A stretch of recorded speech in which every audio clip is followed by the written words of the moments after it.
I love the theme music. It's fucking great. It's very cool. It's very 6 a.m. All right.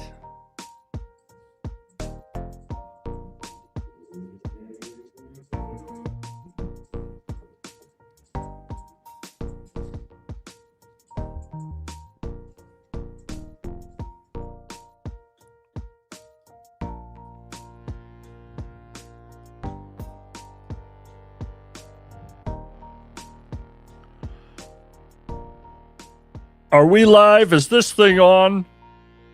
Are we live? Yeah, I suppose we are.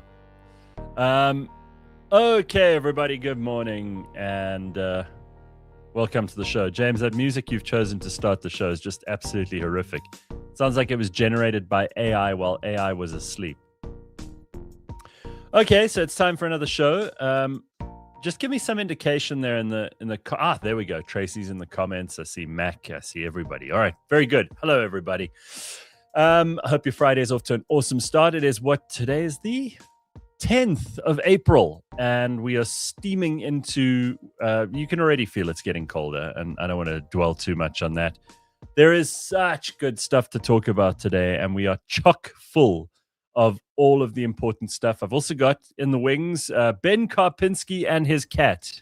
Yes. Hey guys. Ben like clockwork, she has not been around me. The moment the show's gone live, she's literally just like clawed me and meowed at me like, hey, what's going on? So you will see Luna, but most importantly, you'll see me on the show. Excellent. Hi, Gareth. Yeah, I like those glasses. What's the story there?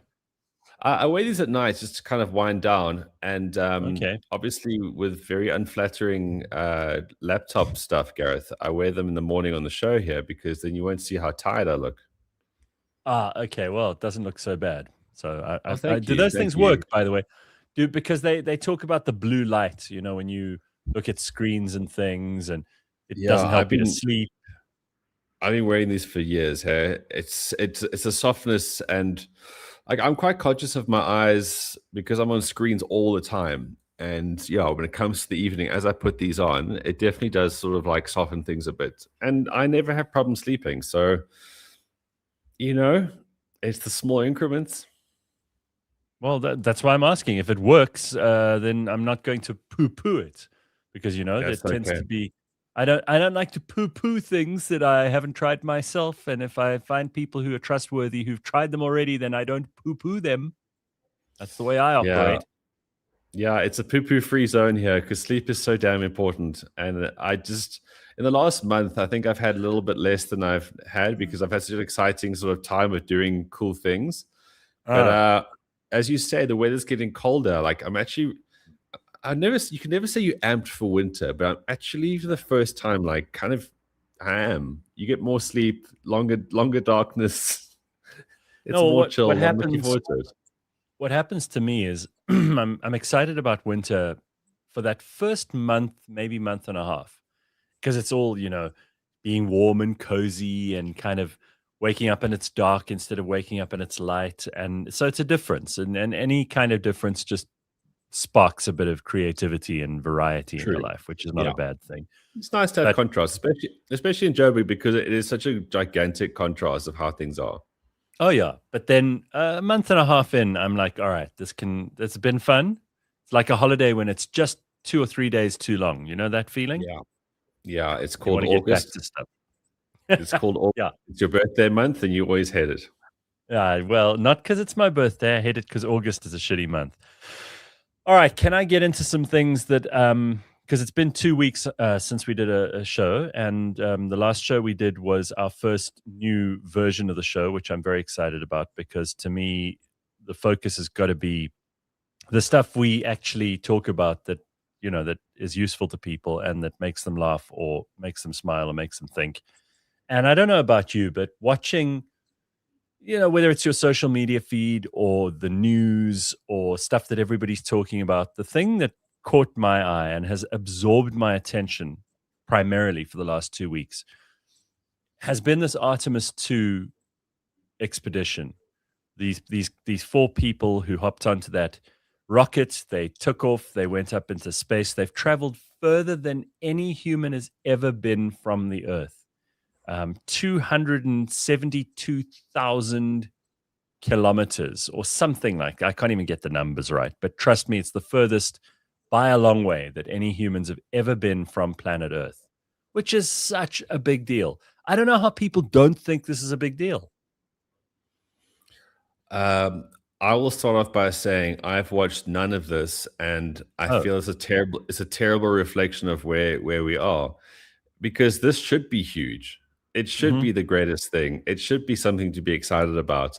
But there's so like our lives are so fragmented and distracted by various things that it's like, whatever. I know I you just care a lot about this, and I do as well. I just haven't been able to actually get into this. Well, you know what? Without being too judgy of other people, Mig says I missed so much of Artemis too. Hey, what the fuck is happening on the Cape Flats? We'll get to all of that in a second. Look, you're allowed to be interested in and distracted by whatever you're distracted by. I just Yeah, feel we sit on planet Earth and we sometimes think like commies, and commies think the cake is only this big. We've got to cut it into ever smaller slices until everybody's only getting a crumb, and there's no point. If you went to a birthday party and you got one crumb from a cake, you wouldn't go to that party again. no, Instead of thinking, how do we make a bigger cake? And the thing that has always fascinated me about humans and why I love being a human, because we all get a little spark of this in us occasionally. The ability to, I mean, you're a big explorer, Ben. You've just been to the Orange River, you've been to Namibia. I mean, these are places I've never been to before. But there's an exploration and an adventure gene in humans, which we yeah, suppress to our own disadvantage.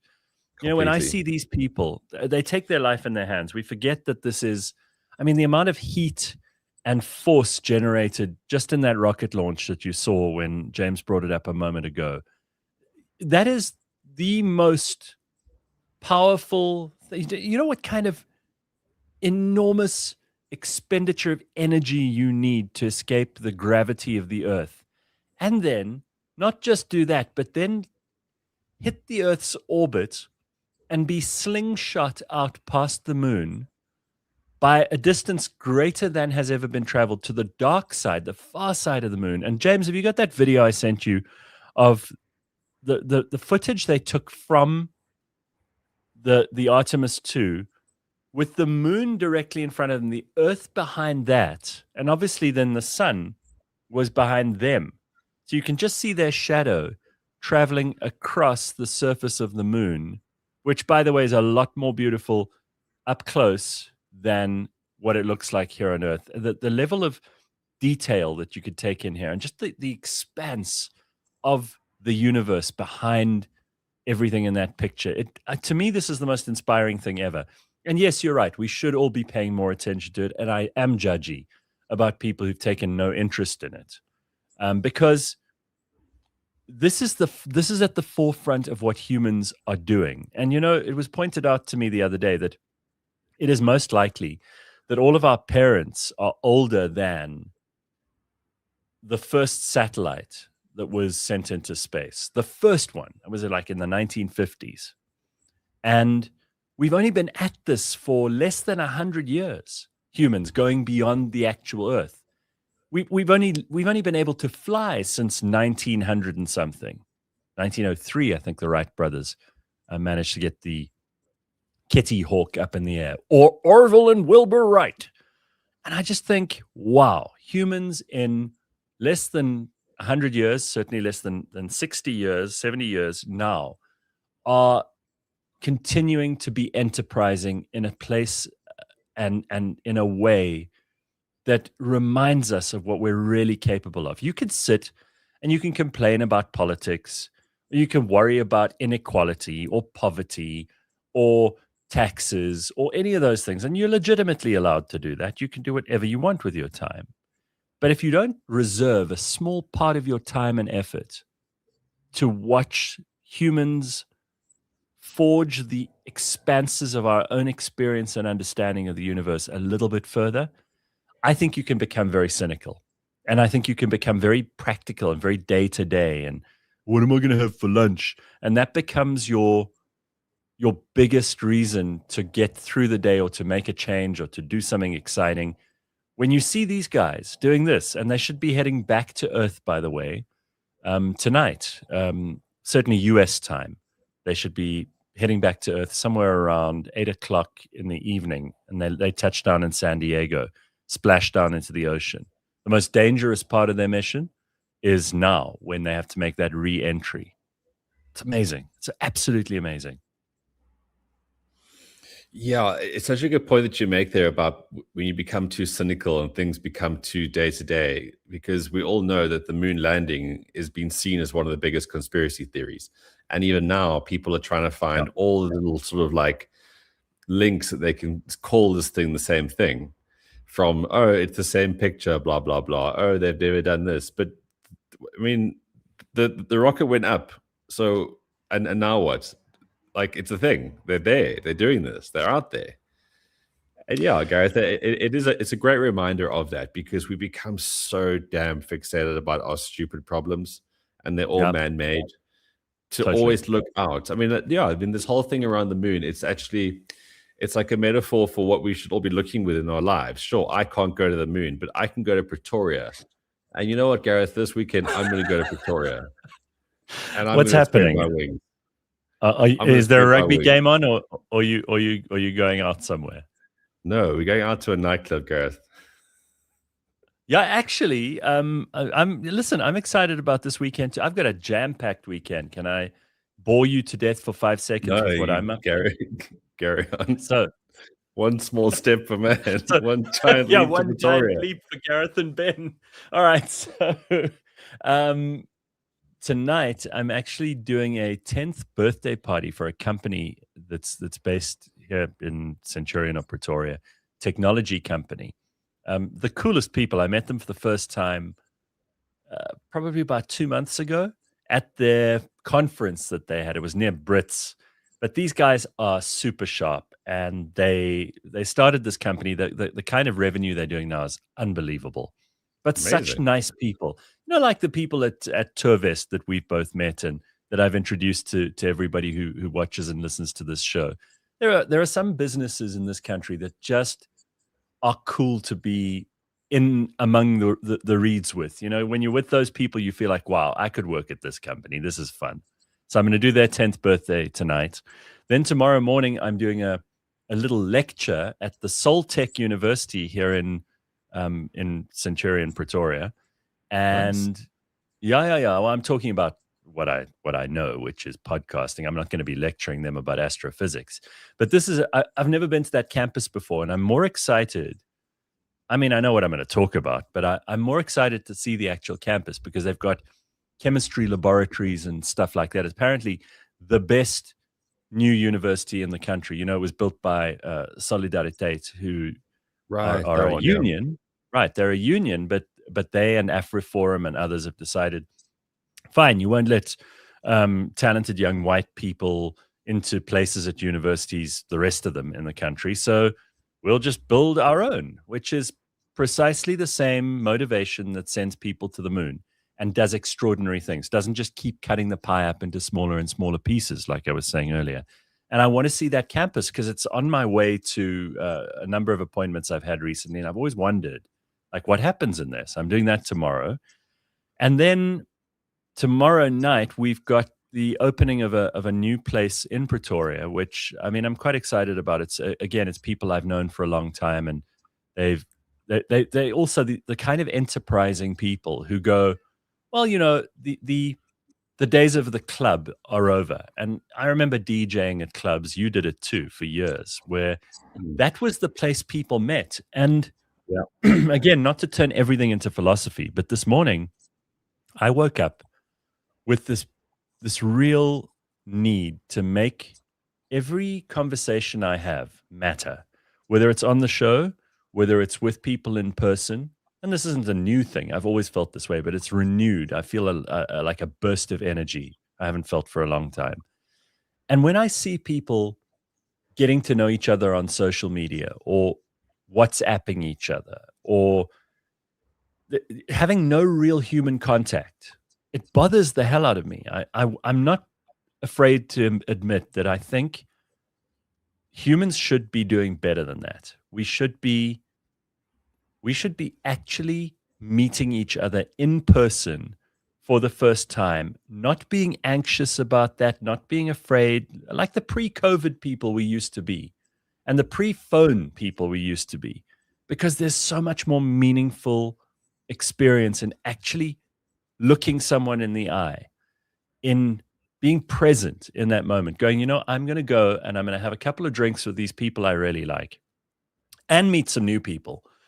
And this is what human relations and human connections are all about. And I don't have to remind you, but I will, that there was that longevity study they did across, I think it was 10,000 people. And they tested them over a period of, I think, 60 years.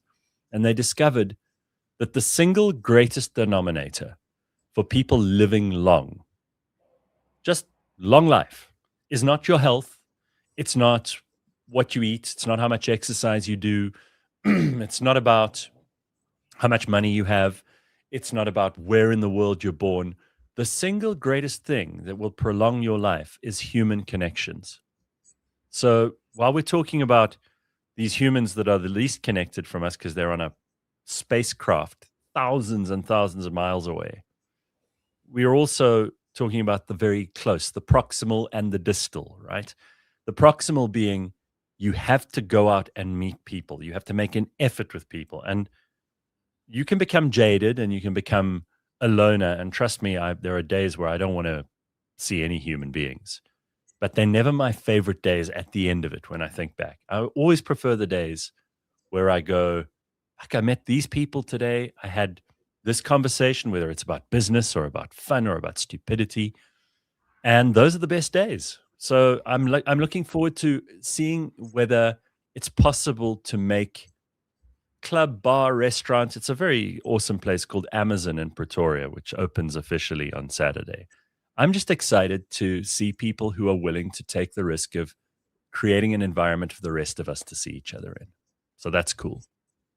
That's very cool. Yeah, that kind of defines my last sort of month. I've been away, around, and seeing people more than a long time. Like you said, like the pre-COVID us. I saw something quite the most depressing AI thing I think I've ever seen was this week. I went onto X, and what always happens is that they spam you with all the shit that's going to make you like angry. And there was this AI video it was the Friends intro. It was called Modern Friends. So they all have smartphones, and they're just on their phones. And it was the most depressing thing ever when you think like that's actually what the world is. People go to the coffee shops, but they're on their phones. People are in their apartments, but they're on their phones. It was so sad. Yeah, I saw that video. It must be coming up on everyone's feed because it is such a like, ugh, I don't want to be these people. Waller's Cave says, I would rather connect to the Almighty Lord our God. People are possessed by evil spirits. All right, calm down there.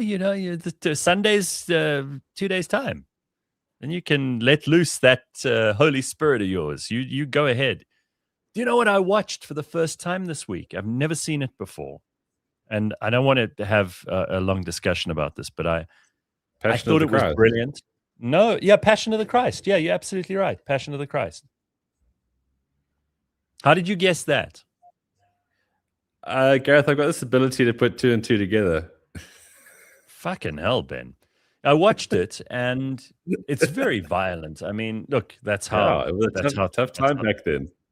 Yeah, and particularly violent for, our friend Jesus. But I got to say, like, great movie. I would... It's not the kind of movie you need to watch twice, if you know what I mean. And I can totally see why Catholics loved it, and I can see why Mel Gibson made it. It's just a lot of blood and beatings, and I understand that's a huge part of the story, but wow. Well, it's basically the entire Old Testament, really. It's just yeah, correct. There's a lot of life ending, a lot of rough times. A lot of humans went through a hell of a lot to get to a point where we could be so civilized right now. We can be talking to each other in the virtual studio. A lot of blood was shed to get to this point. Yeah, correct. Okay, Waller's Cave. I don't know if you're new to the show. The Holy Spirit hovers above all of us all the time, not only on Sunday. Shame on you for denying me every day. Who? Listen, you're obviously Oh, completely humorless, and you've got to stop listening to and watching this show. You know, I explained to somebody the other day, the whole goal for me, my entire career, has been to go from enormous audiences, unwieldy, big, great, unwashed audiences, to smaller and smaller audiences that are more exclusive, more intelligent. And I'm happy to shed Waller's Cave this morning. You are welcome to go and listen to something else. I don't think we mocked you. I don't think we denied you anything. I think you're extraordinarily sensitive, and probably this show's not for you. I don't think you're lost. So I'm just yeah. helping you out there. Look, Nikola Gareth, I mean, Tesla. we've done those things, but the comment section is about to do those things too. Oh, yeah, please, guys, go easy on her. I mean, I don't think she's a horrible person and doesn't deserve to be torn to pieces. So let's, comment section, please hold off just for a little while. Tokolosh says, Gareth, did you have a happy ending last night that all your senses are enlightened this morning? No. I feel like we all get stuck in a rut sometimes.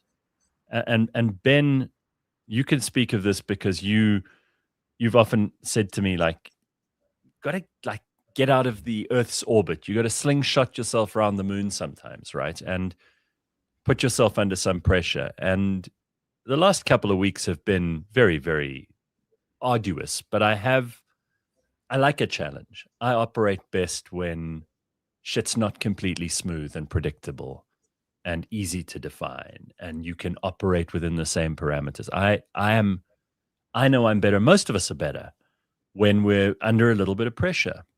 You have to And be. I've had such a stimulating couple of weeks that I would be lying to you if I said that I'm the same humdrum person that I started feeling I was prior to that. So yeah, things are waking up. I like that. I'm very pleased that's going on. Okay, couple of things we got to get into this morning.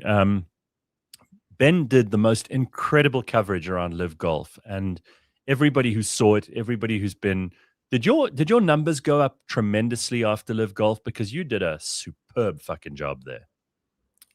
Yeah, to a certain degree. Like with the engagement within the week, I thought was incredible because everybody wanted to talk about it. Everybody wanted to actually care about what was going on. And I've never seen that with a sporting event before. Even when like you get really big Springbok matches, or when the UFC was at its highest with Rickus, I've never seen engagement on social media like I saw within Live. And Wow. golf is niche, eh? And the fact that everybody wanted to be on that and wanted to find things to get involved in, yeah, it was huge. Yeah, I just saw so many people like thanking you for your coverage because they either couldn't be there or they had been there and they just wanted to know more because they couldn't go on all the days like you did. And I was surprised, frankly, that the Masters haven't called you to say, please come and take charge of our of our content because we need a bit of help after we saw what you did for Live. Yeah, the Masters is another planet. Eh? It's beyond the moon. It's beyond the sun. It is a different stratosphere of incredible. And it's a strange thing watching the Masters because everything you think could be done, they do it times 7, and it's just so beautiful. It really is. It's just another world. Well, if nothing else, what you just said now is enough. Like beauty on its own is sometimes more than enough. People Yeah. are always looking for, it's got to be this and that. And God knows how many meetings I've been in over the last 20 years where people have said, yeah, but what else?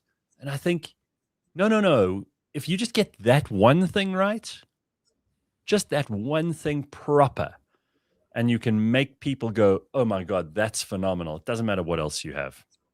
All the rest is like icing on the cake, which frankly is not the nicest part of the cake. So, well, that actually brings into a bit of controversy that's happening at the Masters this week. So, as we all know, the Masters is something that's completely different. They have it's the only major at the same place.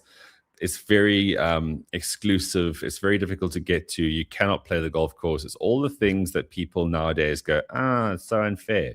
So, what the yeah. Masters is now trying to do is that they're trying to make it more inclusive, and it's an absolutely terrible idea. So, they had the par 3 contest on the Wednesday before the Masters, right?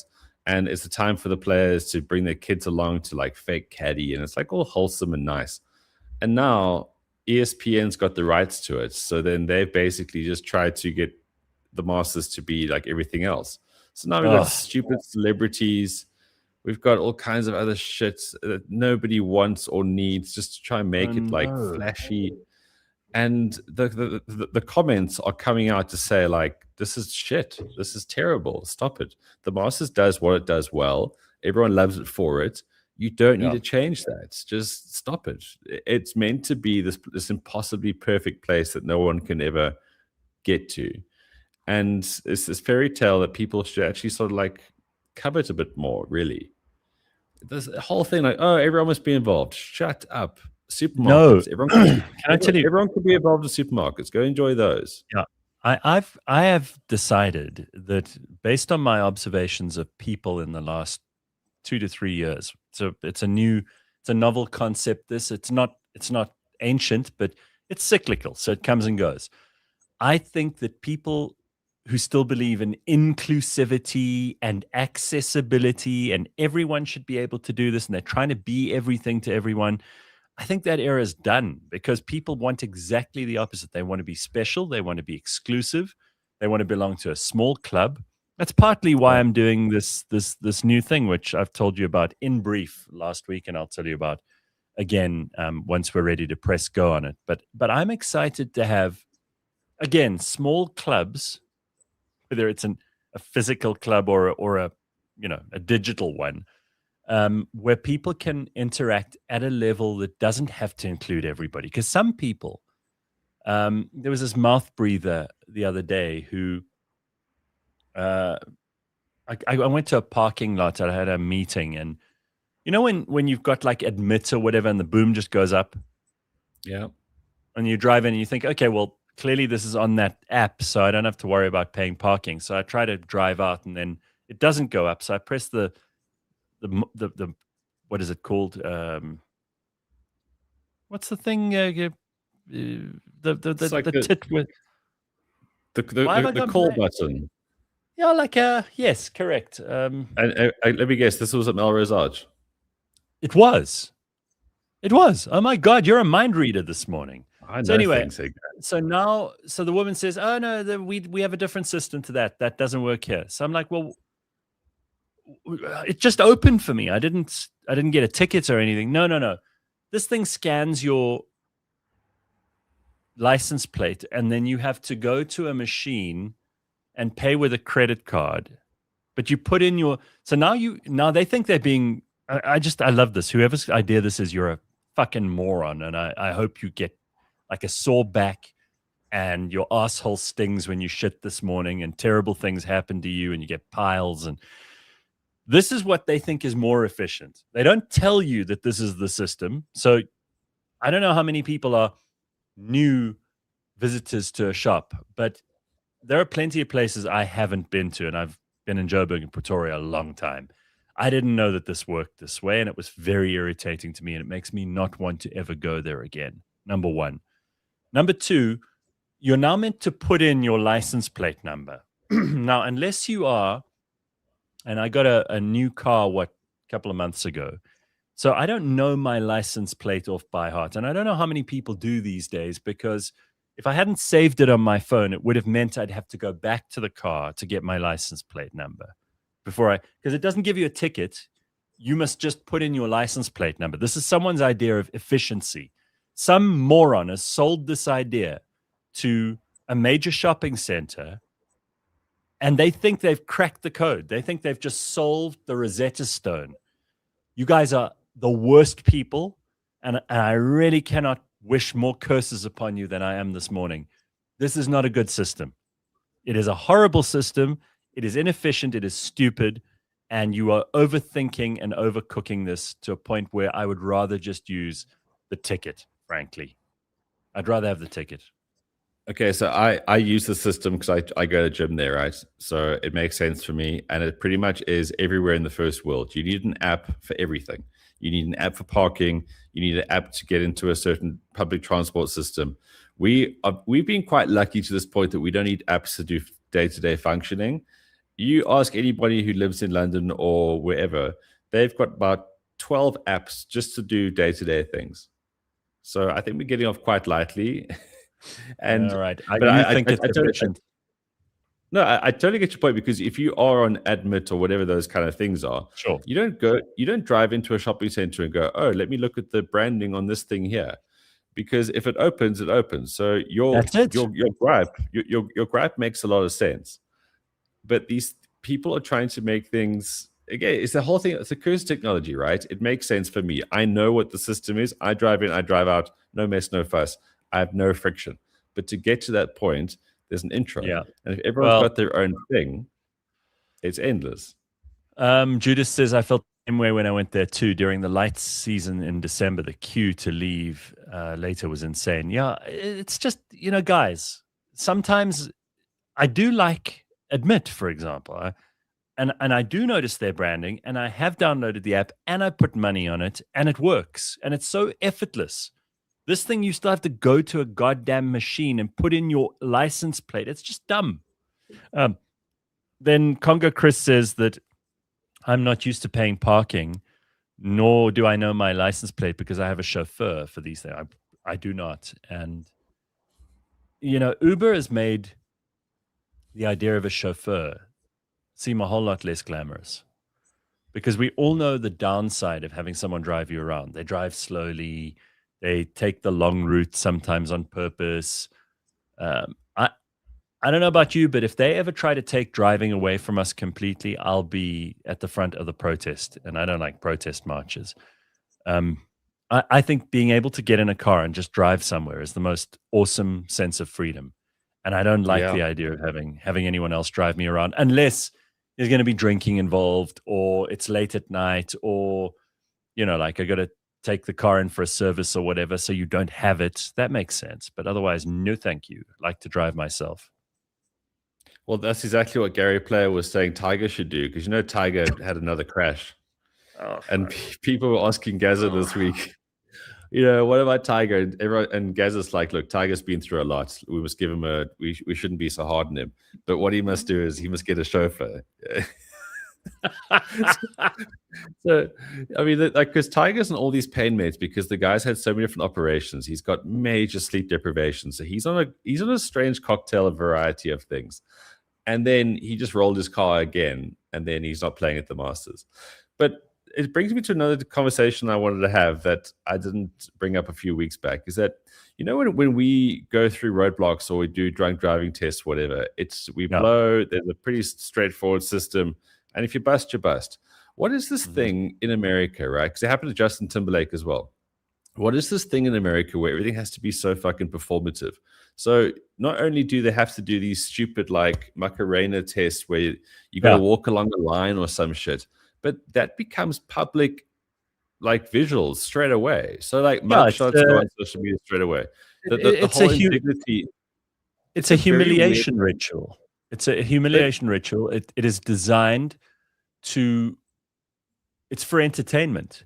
I can't think there's any other explanation for it. It is not about, being, you get your day in court, for example, where you can plead guilty or not guilty. You can say, I have remorse or whatever.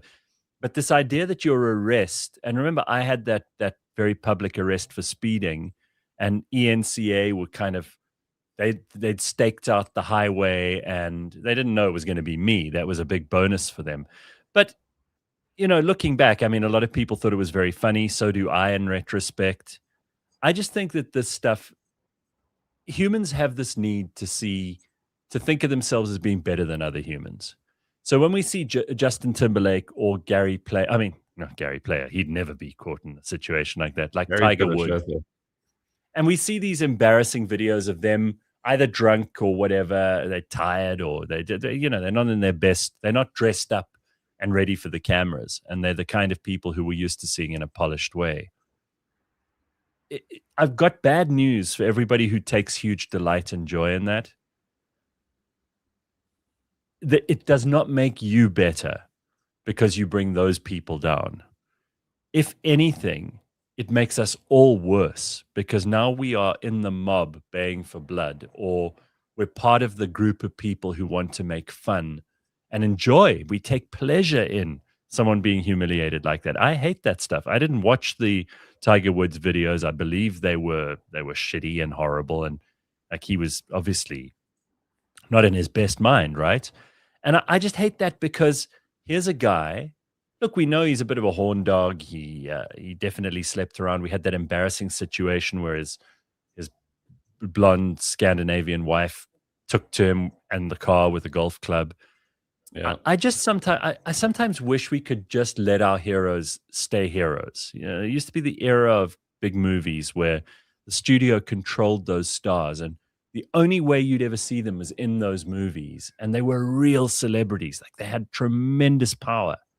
Now, of course, thanks to the internet and these people living their normal lives and everything being on camera and phones everywhere, we can't have heroes. We're not allowed to have admiration for people anymore, because the moment you do, they want to, a huge proportion of people want to pull them down. Yeah, it's not even tall poppy syndrome. It's just people being cancer, No. really. But the thing Yeah. about Tiger as well is that the cops were going through his golf bag. They were actually going, "Hey, look, here's the putter that he won." Blah blah blah. It's like, get off there, you pricks! I have not shared a single one of those memes. I have taken no joy in this whatsoever. Everyone, it's so sad. I think you put it perfectly there. We're all worse off if we all going, "Ah, look at Tiger, he can't drive." It's like, yeah, the guy's going through some stuff.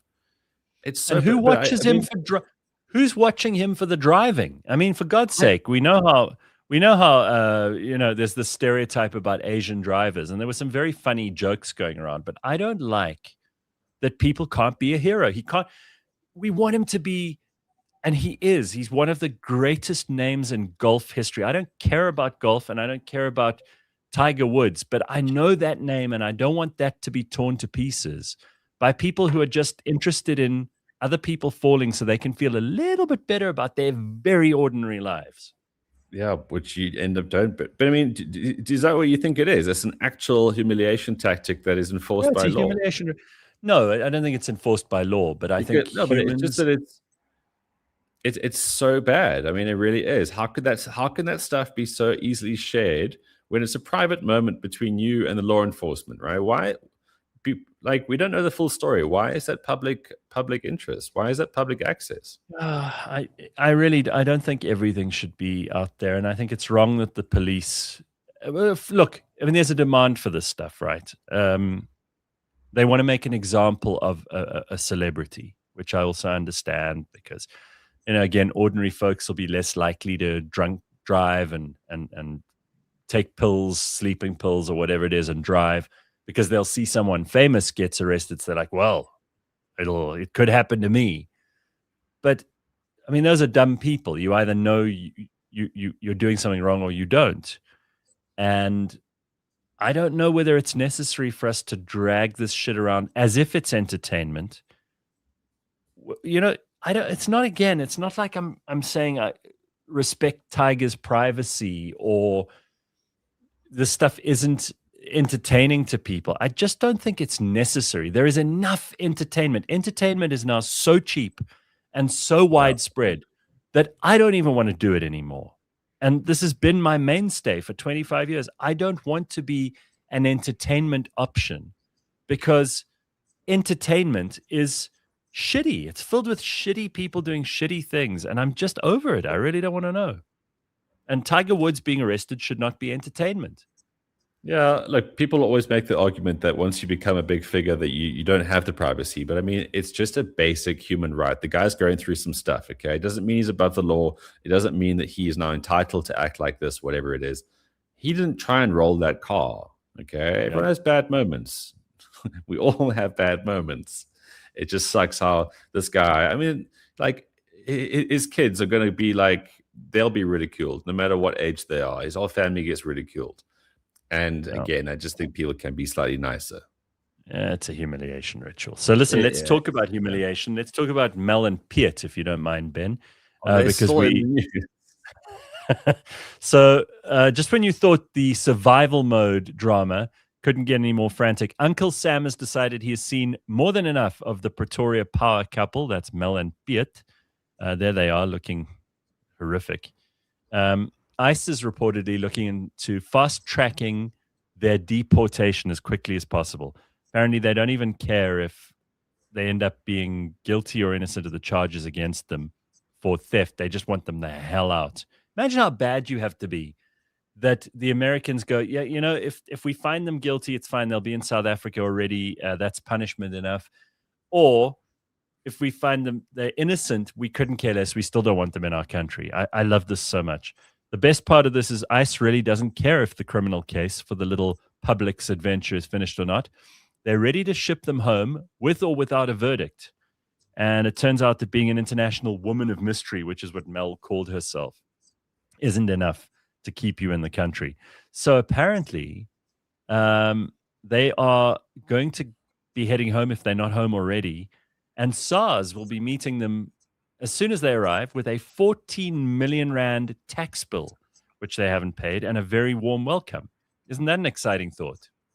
Wow. On the same day as Artemis 2, hey, what a time we live in. These homecomings are really quite something. Yeah, it's amazing. I love this. And then, I don't know if you saw this, but you can have dinner with the president, Cyril Ramaphosa, if you are willing to shell out 2 million rand.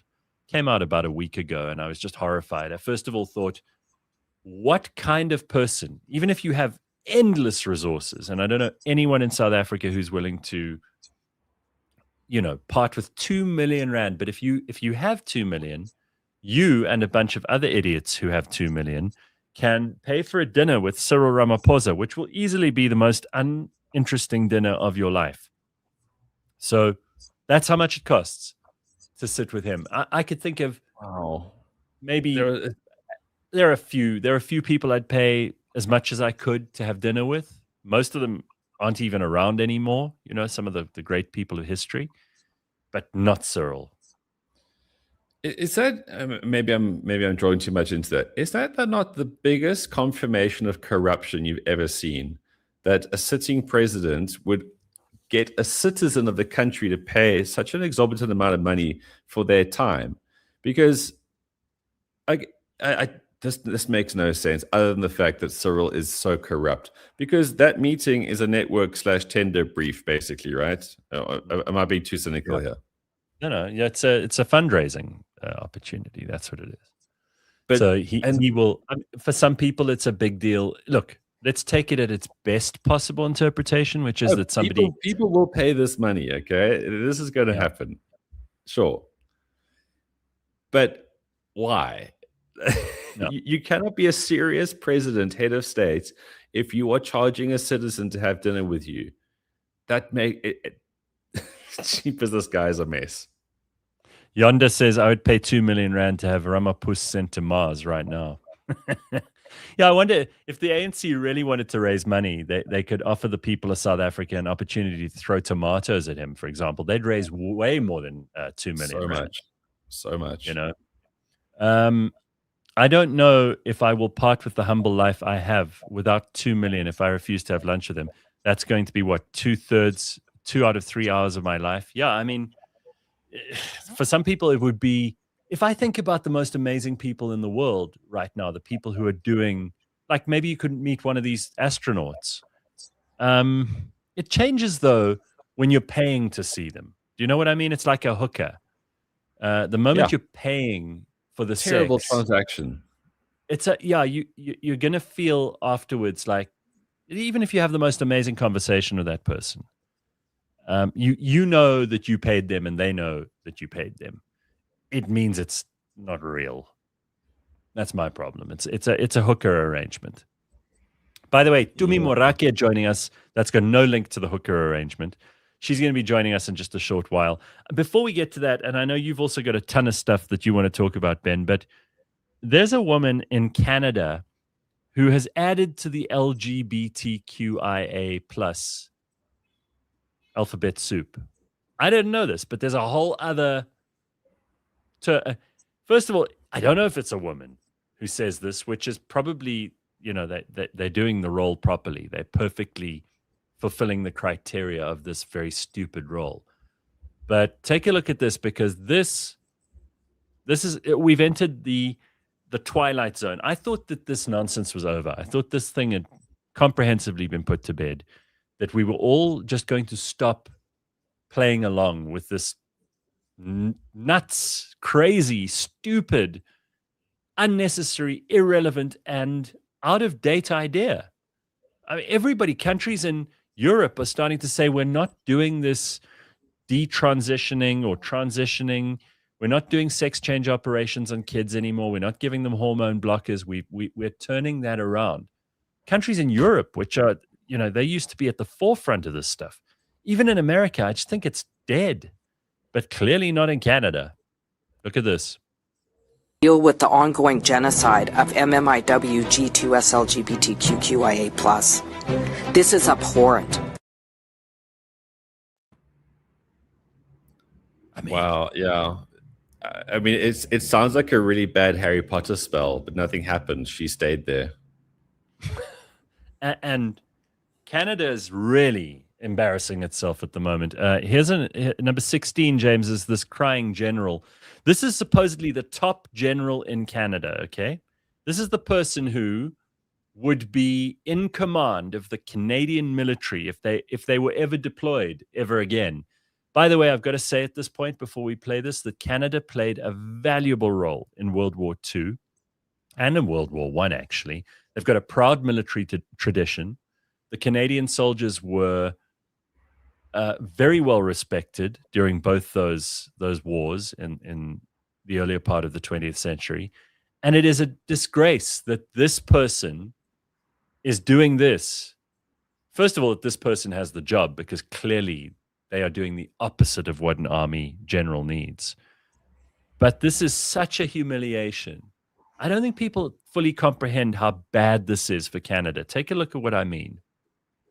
Systemic racism, racial discrimination, and harassment are an affront, and yet we allowed these injustices to occur and fester within our ranks. On behalf of the Canadian Armed Forces, I offer my most sincere and deepest apologies. I apologize to every CAF member, veteran who experienced racism, discrimination, and harassment. And I acknowledge we failed you.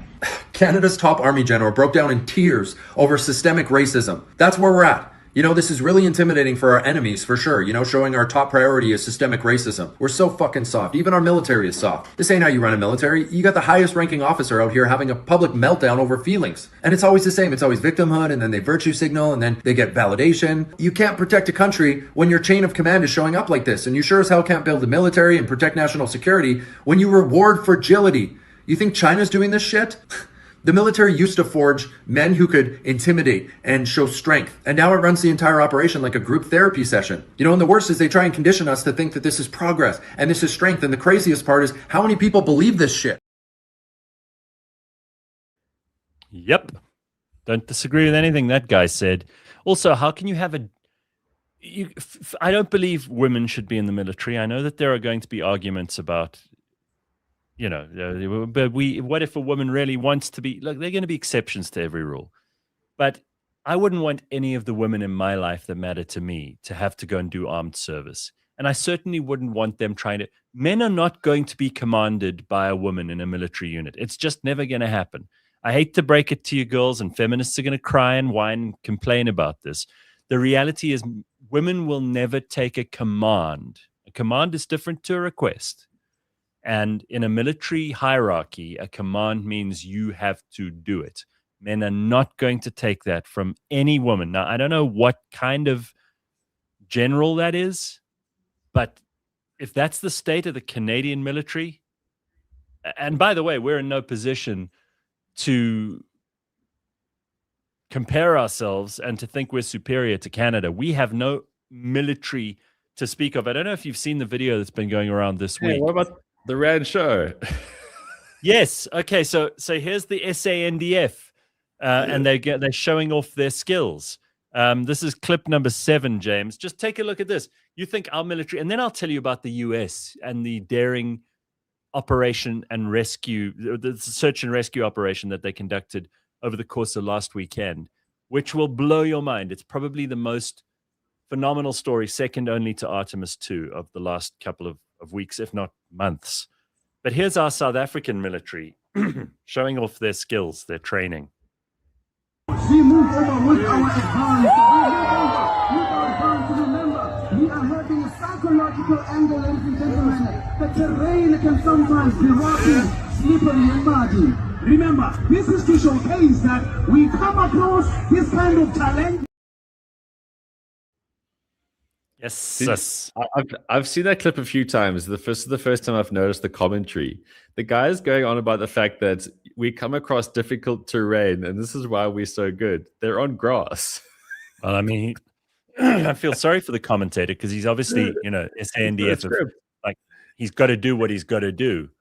But when your eyes are telling you a different story to what the guy on the speakers is saying, and by the way, we've all seen the marching videos where they can't march properly. The marching is like that's like your introduction to the military course. It's probably in the first month or two of your training that you learn that stuff. And our guys can't even get that. They're all fat. It's so embarrassing. If we were invaded, if Donald Trump decided to do to South Africa what he's just done to Iran, it would be over in 15 minutes. 15 minutes, it would be done. SEAL Team 6 could probably take out every single thing that would make us a threat to any other country within like a day. Seriously, we are so cuck at this now. And we used to have a very, very, very impressive military. I mean, obviously we had to in those days. It was a huge priority for the old regime, the Nationalist Party. They were worried about the terrorists and the communists, and who knows that they weren't wrong. But this is embarrassing beyond. Talk about a humiliation ritual, Ben. I think Tiger got off easy compared to these guys. How is Checker 6060 not made an ad about that? Because they could have taken 3 oaks from the Congo who did a much better job at 125. 100%. 100%. Okay, so let's just quickly. Yeah. Sorry, I just one more point about that whole Canadian debacle, both of them. When we were growing up, Bob Saget had America's Funniest Home Videos. It was like one of those shows that everybody watched. I reckon China could have like the best show where they basically just recap how the West is fucking falling through its own arsehole. And like a Chinese presenter basically just pulls the piss out of all of those kind of clips. Because the guy at the end there made a point. Is China doing this shit? Of course they're not. No. Of course they're not at all. No, and really a civilization in decline and managed decline, which is happening in Britain. Do you know that Britain this week, I do want to tell the story about the American airmen who were rescued, but this week Britain announced, it was published in some government report that they are now taking in less income tax. They're taking in less income tax than they are spending on welfare. Let me just find the exact words here because I don't want to cook this up and give you the wrong impression. So in 2025, these are results from last year that have been published now. The UK collected £331 billion in income tax and spent $333 billion on welfare. The state now spends more on those not working than it raises from those who are. Yeah, that's a failed state. It's just no other way to describe it. That's a mess. People should go to jail. Imagine like that's your job to work that out. Yeah, it's extraordinarily fucking bad. And if you're in the UK, I met with someone this week who's easily one of the smartest strategic thinkers I've ever met. And he said he's taking a long bet on the UK coming right, but it's going to take 10 years. He said if you put long money on the UK, you'll be fine. But he said the next 10 years are going to be very, very tough. But how though, Gareth? I mean, long money on the UK, like who's turning it right? Well, we'll have to wait and see. I'm not going to try and divine what precisely his. I just think if you want to get the UK right, you might need, I don't know, British people. They're dying out. They're going to need to. They're going to. It's like America. You got to actively deport everyone illegal in your country, which is going to be a very hard pill to swallow for a lot of lefties in the UK. Who knows if they can do it? He says they probably will. He says they'll make massive political changes. I hope they have the guts to, because otherwise, they're all just, it's going to fall apart. It's just going to go horribly wrong. Yeah, but a political change comes from backing from people who want a certain politics. Those people don't exist. They're in the minority. They're falling. There were 100 masked children who broke into I think it was a Marks and Spencer's or a Tesco's or whatever, last weekend or the weekend before. 100 coordinated masked youths, yobbos, who broke into a shop and looted it systematically. This was something that had been planned. And you know how many were arrested? 0. Correct. Gareth, that's even happening in Melbourne, in Australia now. These things are happening all the time. It's like it's the new flash mob. Yeah. Literally, this is what's happening in these places now. Absolutely right. Okay, so listen, the US did this amazing daring arrest. They call it they're not just calling it that, but military historians are saying this is the like Mission Impossible level. Never before has any airman been rescued under these conditions in all of recorded military history. This guy was shot down. Apparently a guy with a rocket-propelled grenade managed to take out one of these, I think it was an F-15, and the pilot ejected, and then the weapons officer ejected. The pilot was found a couple of hours later, about 6 hours later, and he was recovered and rescued. And then they realized they had to try and find the weapons officer. And this guy's deep into hostile territory. He has, they have a transponder, a beacon. They can communicate, but they've also got to be careful because if they communicate too much, the Iranians will hear, then they'll know how to find them. He hid in a crevice in the rock. He climbed like a mountain. By the way, bleeding profusely. He'd been injured, concussed. Managed to make it into this crack in the rocks where he hid for I think it was a day and a half, and then was rescued. The U.S. launched like 100 fighters. They carpet bombed the area around this guy to keep the hostiles out. And eventually they found him, recovered him, got him back to base, and not one man lost to enemy fire at this point. Not one life lost to enemy fire at this point. This is also the most successful military operation that has been carried out against a sovereign state for an extraordinary amount of time. People talk, particularly the people who want it to be true, they talk about how America's losing this, or the Straits of Hormuz and the oil price or whatever.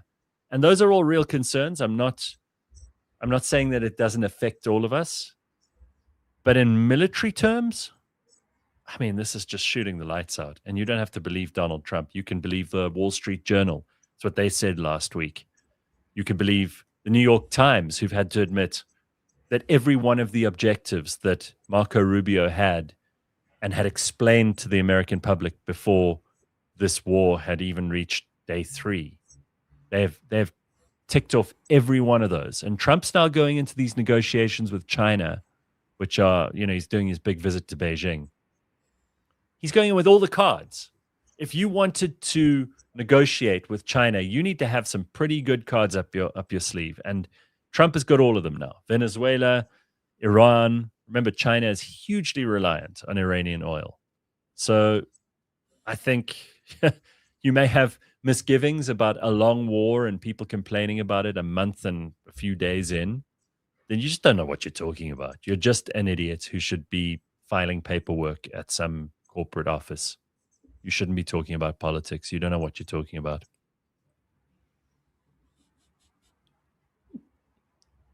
That's it. I don't have anything else to say. Yeah, I mean, I haven't paid much attention to this until this week, and it's so funny how different the views are here. Like, depending on who you follow or you look at, Trump's about to be impeached. There's mutiny in the army. People are refusing to bomb. Yeah, it's people are going to people here. People are going to people, and they're going to do what they do. And then you got idiots in the UK. We spoke about the UK just a second ago. Oh, by the way, we're going to have Tumi on in a moment or two, so I'll give Ben a gap to just throw in any stuff that he wants to as well. I know you've got loads of sport you want to tell us about, but you don't. You're okay. Your agenda's clear. I just think that there's one thing that we should bring up on the sport before I go, but carry on. Go on. No, do it now. Now No, you piqued my interest. Oh, okay. Sorry, I didn't mean to cut you short there. But no, I'm interested. Go on. No, it's just like this weekend, we all know that Spurs have been in this relegation battle, right? And in the last few weeks, because there's been international friendlies and Champions League and kind of stuff, it's been FA Cup. The Premier League's been on a bit of a break, and people have been taking so much joy in talking about how the financial implications of Spurs going down and all these different things. So this weekend, because Spurs are currently on 30 points, West Ham are currently on 29 points. West Ham plays Wolves tonight at 9 o'clock. If they get 3 points there, they obviously go to 32. And then Spurs, for the first time, will officially be in the bottom three in the drop zone. The memes and the things around Spurs have been so phenomenal. And yeah, it's got very serious now, because I think there's 7 games left. And it's neck and neck between West Ham and Spurs.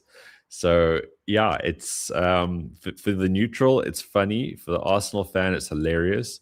For the Spurs fan, they've all given up. It's just so much happening. and then obviously on the top side of things, Arsenal hate is on a whole new level, because they bowed out of the Carabao Cup. They lost to Man City.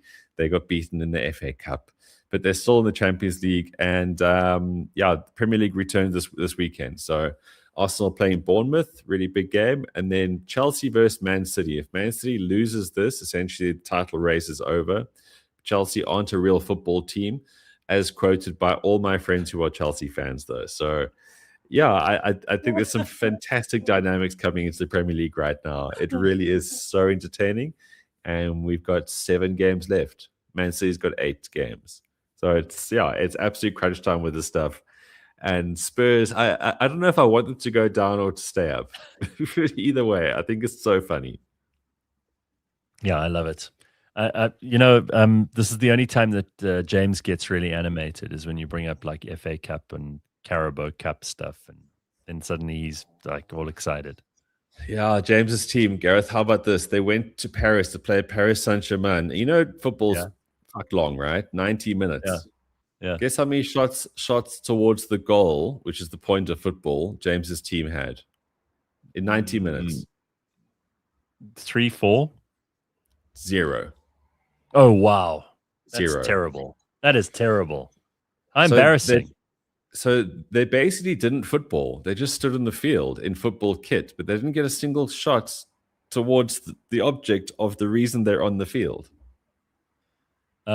Waller's Cave, that's, I think, Waller's, who was very spiritual earlier on. Is James out of a job now that you're not in the studio? No, James is running the show this morning. He's just not sitting here in the room with me, which is unnecessary. We've got all the by the way, if you have any tips on how we can improve things, we do want to hear from you. I meant what I said earlier, that I want ever smaller, ever more exclusive, and ever smarter audiences. And if you have suggestions for us, please let me know. We will be putting out some communications in the next few days about the other new stuff that we're going to be doing. So stick around for that. I do want to quickly go back to the UK, because their Keir Starmer is now so unpopular that people are just calling him a child molester in the streets as he's walking to his office. And I mean, it's just, people hate him, and he is a hateful person because he's just such a spineless jellyfish. You know, he flew to Saudi Arabia. You know, Donald Trump managed, again, in the face of all of his critics, to get a ceasefire in the Straits of Hormuz so that oil traffic is resumed, which should bring down oil prices very quickly. Keir Starmer flew to Saudi Arabia so that he could inveigle himself into this as if he'd been part of the negotiations.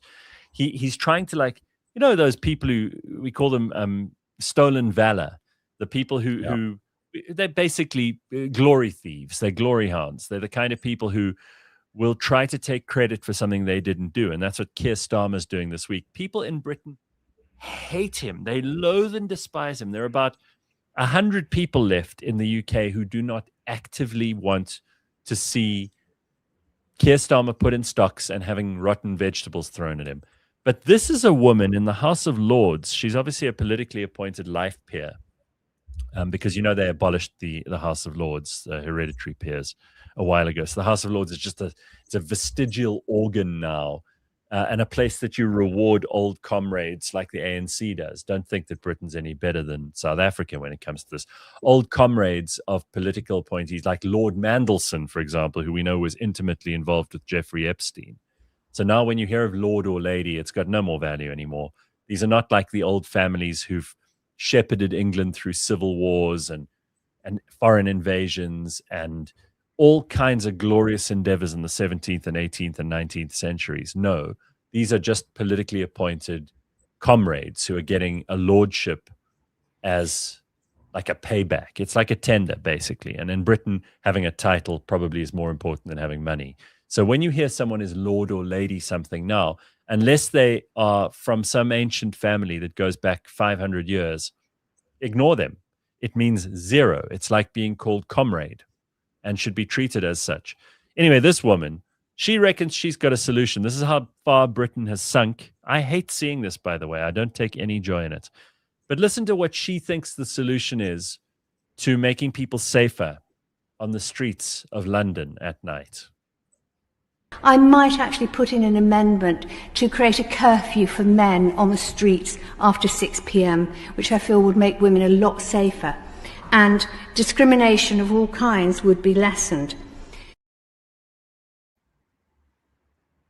Wow. She thinks men should not be, there should be a curfew. Obviously, this is also the kind of person who was very for all the COVID lockdowns, right? You can tell that woman was like at the forefront of COVID lockdowns, and the more draconian she could be, the happier she was.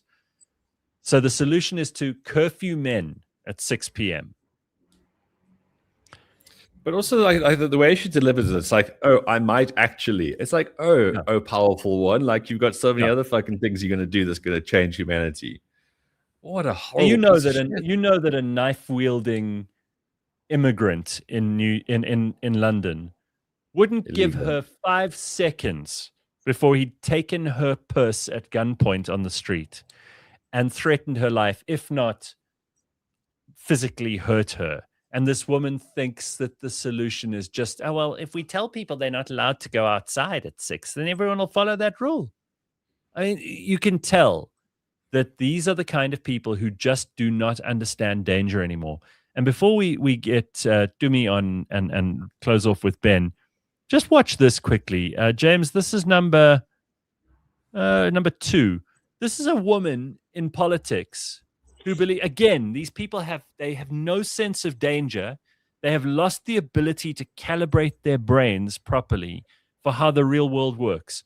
Here, this woman says they want to abolish prisons completely. Take a look. And of course, she's got pink hair and a green dress. Have a look. So I would want to see the complete abolition of the prison system in Scotland. Prisons are not safe, they're violent, they're really poor for people's health and well-being, particularly if you're a woman, and they fail to support rehabilitation. So actually they don't make those of us who are not breaking the law safer either. So people are rehabilitated, they do reoffend. So we would definitely, that's an ultimate goal for the Greens, is to not have the prison system as it is right now. In the meantime, we would massively want to reduce the number of people we are sending to prison. Okay, so the solution is, again, this person has no grip on reality. They've lived in such a closeted, cosseted, safe world that she thinks it's a great idea to just abolish prisons completely. I mean, how do you even have a sensible conversation with someone like this? And before anyone climbs into me or these clips and says, well, you're only showing one side of female leadership or whatever it might be. I mean, Jimmy Carr said something very funny the other day about women in politics, which I think maybe can start a conversation in this direction. But take a look at this one before we continue with this. And I have a point to make, because it's not it's not cut and dried and easy and simple. You have to think a little more deeply, and it's probably a more complex issue than most people will be willing to spend time on. But Jimmy Carr kind of encapsulates the problem. Number 5, James. I don't want to sound sexist, but women are an absolute disaster and a menace to society. Hear me out. Every time a woman runs for president, Donald Trump ends up leader of the free world.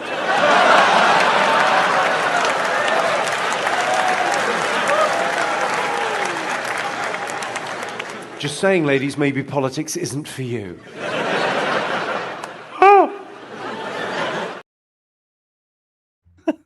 Obviously, he's kidding, but you know, if it were true that it was just because it's not because these people are women that I've played these clips for you this morning. It's because they're stupid and they're leftists. That's the poison. Margaret Thatcher was Prime Minister of Britain and did more for it than any Prime Minister, with a possible exception of Winston Churchill. And I said it a while ago on the show, Margaret Thatcher, if I could have 10 of her, I would be willing to give up almost everything, because she would get any country right at any time. She just happens to also have been a woman, but she had the right ideas. The problem with all these other people that I played clips for you this morning, it's their brains don't work. They can't think properly. These are people who are completely detached from reality, and they have a fantasy going on in their head of how the world should and can work. And it's not possible. There is no understanding of human nature, of basic economics, of consequence, or of safety. They don't get it. These are not people who should be in power. Give me 20 Margaret Thatchers before any man, and I'll take them. But any of those women, they should not be in politics. I always keep thinking, who's paying these people? There's someone behind this. These people are not real people. This is all a joke. Who's behind this? None of these things make sense, right? No rational thoughts are involved here.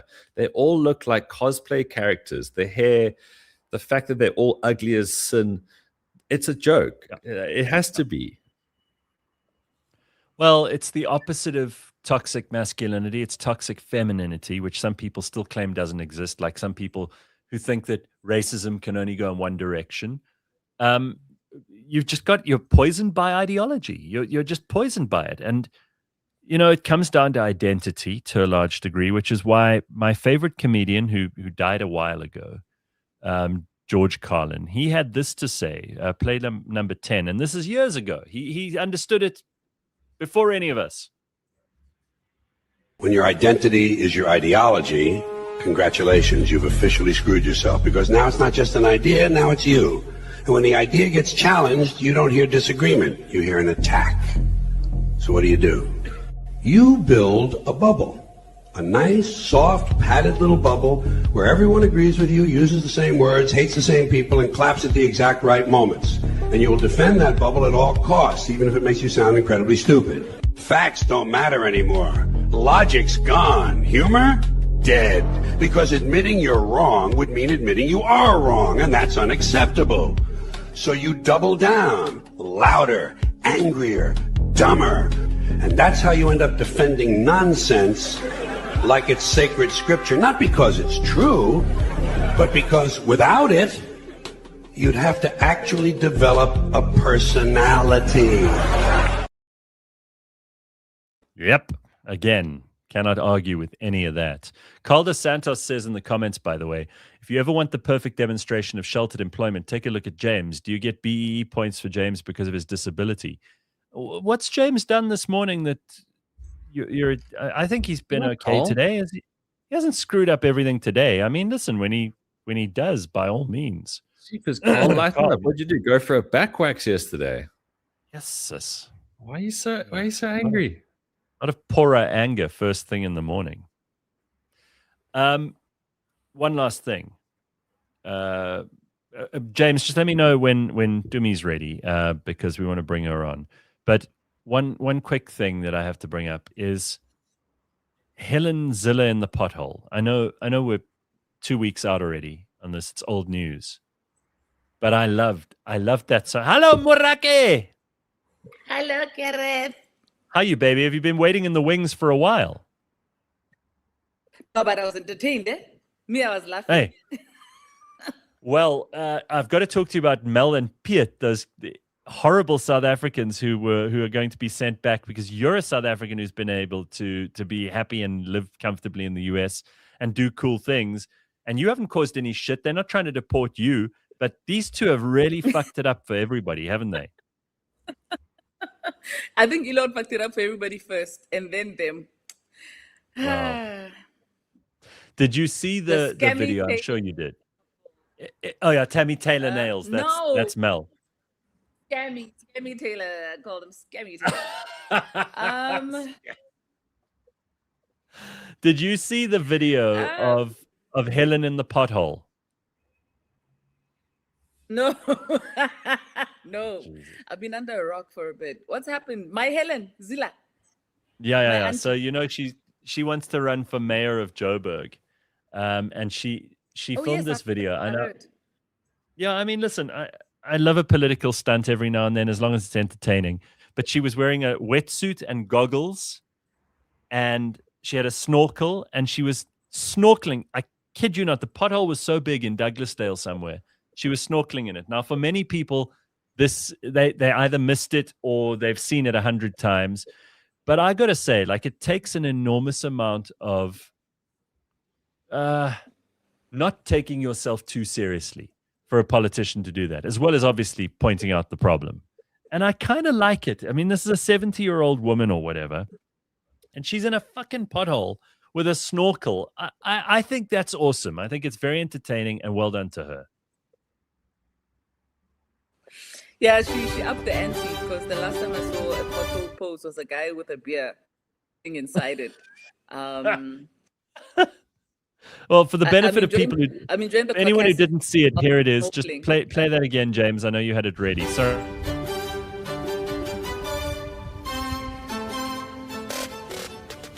welcome to Douglasdale at this wonderful snorkel pool that has been here for about 3 years, despite many attempts to fix it. When the grader comes in the dead of night so that people can earn overtime, they burst the pipe again. And here we are, with a free and wonderful Saturday afternoon snorkel. I can even do the backstroke over here. Let's see if I can do that still. Backward doggy paddle. I get over here. A little cool over here. I wonder if there are any fishes in here. Let me take a look.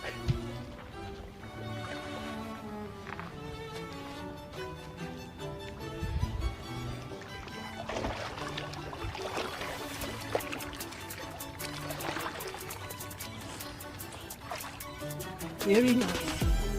This pool has been here on and off for 3 years. It's the result of a burst pipe. It's kept bursting again and again and again. Neighbors can't get out of their driveways. People have asked for the council to come and fix it. They came and fixed it with a front end loader and burst the pipe again. This is what people have to live with in the city of Johannesburg.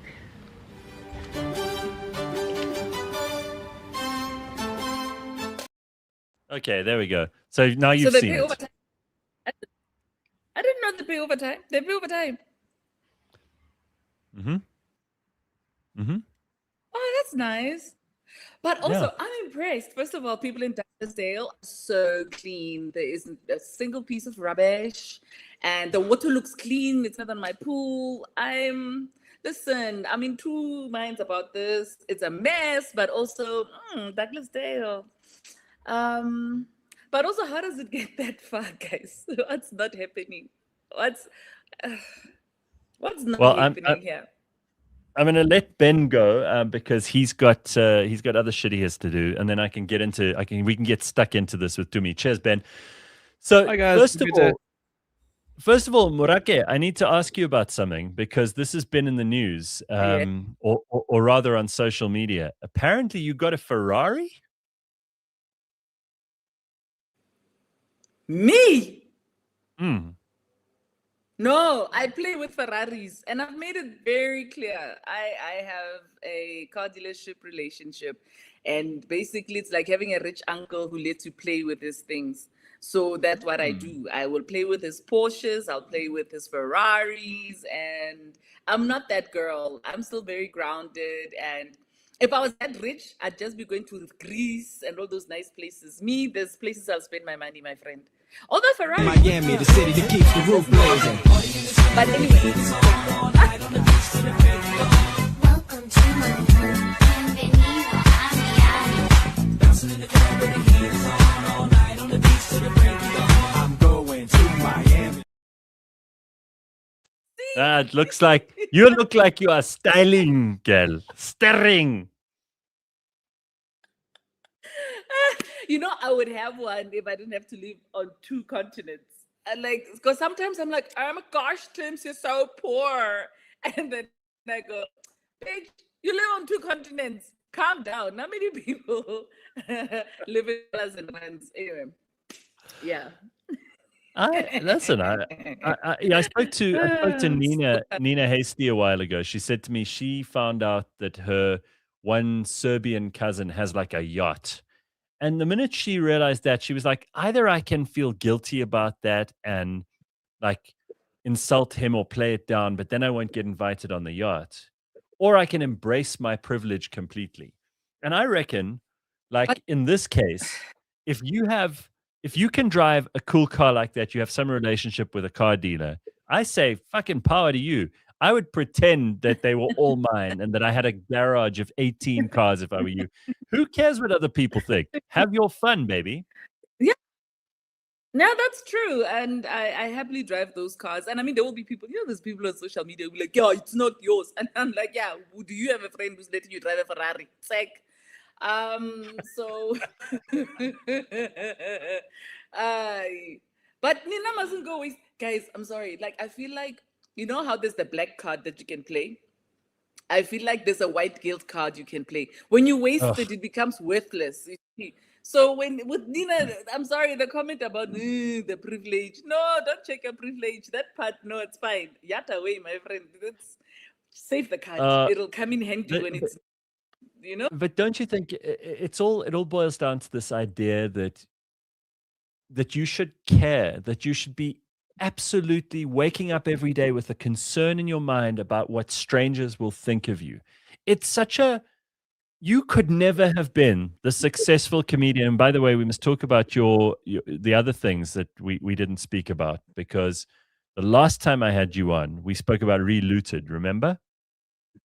Yes.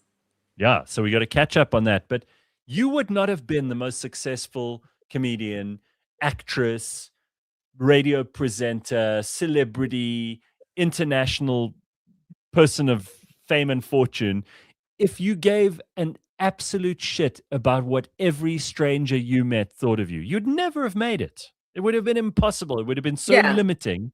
You wouldn't even got out of the starting blocks, right? Bruh, but I had to get there though. I don't know.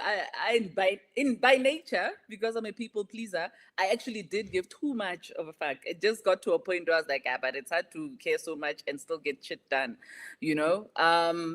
And when it comes to wealth, I also don't understand why people are made to apologize for having money. You know what I mean? Like, I don't apologize for having money. I just go, I don't have those cars. I wish they were mine, but they're not, right? It's just keeping it real. But I feel like this thing of apologizing for having money, I get it when Black people do it. Because I know there's a whole black tax thing where it's going to be like, oh, so you have a Ferrari, but your other cousin, it doesn't have a job. Your other cousin doesn't have the other cousin needs money for school. The other one's children need school fees. And then it's like, oh my gosh, here I am rich with my 5,000 Rand here, which is 5,000 Rand I could have used to put my sister through school. And I'm like, no, we need to kind of to free ourselves. This bullshit of like that you have a right to someone else's money just because you happen to be born to that person's father's brother. I mean, who the fuck do you think you are? You're not the one going. You know how hard it is to earn $100 these days. You know how hard it is to earn $1,000. What right does anyone else, including the government, have to your money? They can all get fucked. It is not theirs. And you know what my favorite thing is? Like, all these politicians too, and they talk about, well, we've got to make a program for all the jobless youth. We must create some kind of mechanism where we allow the jobless youth to find employment. And you think, no, what you're just doing is you're saying, I'm going to take Tumi's money and Garrett's money and Congo Chris's money and Marcel's money, and I'm going to then give it to other people. That's theft. That's what that is. That's theft. That is stealing. It is not creating jobs. Sis, when I get it with your black accent, sis, it's a no. Our government is a no. That accent could easily be, yeah, you guys must pay your taxes because you want to use them. It's that thing is mixed. It could be, y'all should pay your taxes because we're going to waste them. Please, it's a GNU. Everybody's having a... I'm going to defend my complaints. I do like, forgive me, thing. the word mechanism is just too difficult to avoid. Mechanism. That's not other...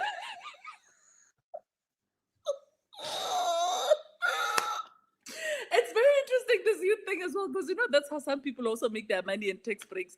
If I had a rand for every, in fact, $1 for every time someone's going, but to me, if you do a leadership and we say we are developing these kids, we're going to get extra. And I'm like, but are we going to develop? I refuse. Please don't involve me if we're not actually developing them. Guys, so tell me quickly. Yeah. Tell me about Relooted, because it's on all gaming platforms now, and tell me what other things you've been involved in. So Relooted is this, it's such a dope video game, right? And the concept, and I'm already waiting for the comment section to go wild. The concept is these guys go out and they steal back the African artifacts that have been stolen over time. Because what is an artifact to the archaeologist or whatever is actually has a spiritual and identity relevance to the people it's found, who, the nations it's found in, for example. So it's all of these things where you actually get to learn about these different things. You get to learn about this crown, where it was from, what its significance was, all these, so you get a little bit of African history by watching all of these, stealing all of these artifacts to understand what their relevance is, which country they're from, and all of that. So it's great on that level. Where it's interesting is I was watching the reviews, right? And it's so, it's so polarized. I feel like, guys, it's 2026. We can't still be having this black, white, guilt, what. I'm like, colonialism is real. The taking of things that shouldn't be taken is real. Look at Egypt. We know about this. We've watched The Curse of the Mummy and all of that. So the concept has raised issues now. Like the African Americans are like, we love these, Africa, the motherland, taking that stuff back. It's great, man. We're taking our power back. And then on the other side, the Caucasian folks are going, glorified theft. It's theft. So so just because, and I was like, that's not the point. It's a game. It's a game, guys. That's me in the green shed. That's me. Luso, I'm the muscle. I've got titanium bones. I have titanium bones. And I love my it. job is to live and break shit. But how come they made you? You look very manly there. Is your character a woman? That's my inner soul. It's a woman. It's a Kenyan. What? I think she's Kenyan, but she's got titanium, my friend, for bones. You see me. I would have made you prettier. No, I always felt like if I come back in my next life, I must be like a butch lesbian, and that's how I would look. Like I wanna be that woman when I walk in the room. The guys must be like, yo, how do I compete with that? I wanna be that a butch lesbian. Yes, a butch one, like. Like you don't understand. Like I'm gonna be predatory probably, like without meaning to be. Like you talk to me. Are you gonna do this a lot and lick your lips? I think she's frozen. Yeah, she's frozen in terror after what I just did. James, try and reconnect to me then. Oh, there you are. Oh, was I? Did you like that? No, I was talking to Oh my God, Yeah. that was like, when you're on WhatsApp and you don't realize it's cut off and then you're still talking. Mm. Anyway, so no, I was saying it's very random, but that's always been my thing. Like I would love to, if reincarnation is a thing and you can come back as a person, I'd really love to come back as a lesbian. I want to be a Jewish lesbian. Jewish one. Okay. Wow, it gets more complicated by the minute. So, I feel like Tooms, the where in the success of world? it- Where in the world are you right now? Are you in South Africa or in the US? I'm in South. I'm in South. I'm working on some stuff, man. Me, I'm always hustling. So I've got stuff on the burner there. I'm busy. So yeah, I'm around. I just want to. Can I double back to something? That 6 p.m. curfew. I just want to double back to that because you are renting today. Explain to me. The curfew is for the men or the curfew is for everybody? No, men.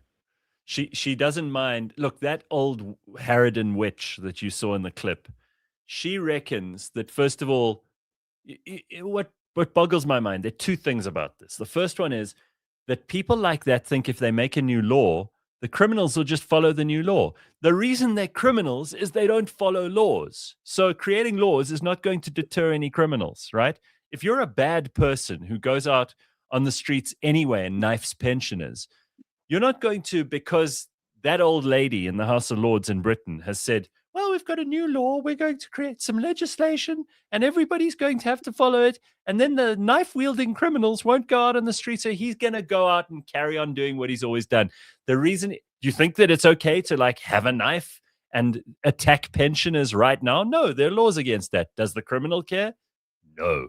So that's the first thing. The second thing is that this person has completely lost track of what the incentives are in society and what the carrot and the stick, right? The reason to do something good or to do something bad, and the reason not to do something good and not to do something bad. They just don't understand how that works, because clearly that lady has lived in a world which is just so completely closed off from actual people's real challenges. She probably gets driven around. She probably doesn't know how much anything costs. She probably doesn't have, frustrations of a daily nature. She Maybe- doesn't have people to pay for, whatever. Maybe she has the ugliest thoughts in the evenings after 6. So for her, she's going, if that's when I'm thinking cack, that's when these criminals are thinking cack. So if they're thinking cack in their house, then they'll stab the wife instead of the auntie in the streets or the old lady in the streets. But also, if I was a criminal and I want to be an idiot, I'm literally going to do all my crime until around 5:59. Then when it's like 5:59, just jump into my flat and be like, hey, 6 o'clock, curfew time. Like, Well, you see, I mean, you're a creative thinker. What can I do? What can I say? That's an amazing plan. Do as much crime as you want until 6 o'clock, and then in your room. Yeah, but also, when do we start? When does the curfew finish? Because also, that's my window. Well, That's I my see in the window. comments, just by the way, Marcel is very, very angry with that Helen Zille clip. And it's amazing. Like, you're going to get people who hate it and people who love it. And I think she's so far and away the most retweeted and shared politician in South Africa at the moment. And again, I've got to point out, like, this is a 70-year-old lady who is doing a job or running for a job that I wouldn't take. If you paid me Yeah. 100,000 Rand a day, I wouldn't take that job. So Marcel says, I pay taxes for expected basic services. It's not just about a hole or an elderly liberal swimming in a pothole or whatever failure it turns out to be. Pretty basic stuff, man. Listen, Marcel, I think... Yo, Marcel is good looking. Yo, sorry. You think he's good looking? So Marcel, Yeah.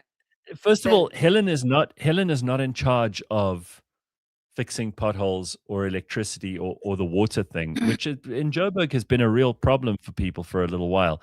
She wants to be in charge of it. And the way for her to be in charge of it is to get people to vote for her. The way she gets people to vote for her is by doing shit like this. So don't shoot the messenger, dude.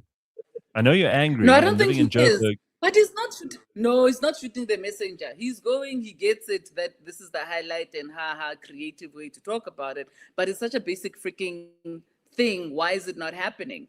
So Okay. I'm in two minds about Auntie Helen. Auntie Helen is one of those where keep her phone away from her when it's time for a GNT. But at the same time, I think for me, because where I stay, the councillors are very active. We always know what's going on. The minute there's a problem, they're on the ground and they send us videos of themselves on the ground and dealing with something. So I feel like it doesn't matter who the mayor is. If we can have councillors who give a damn about that area. So for me, for Douglas Day, for example, I'm going to say, so who's the councillor? And why is that hole still there?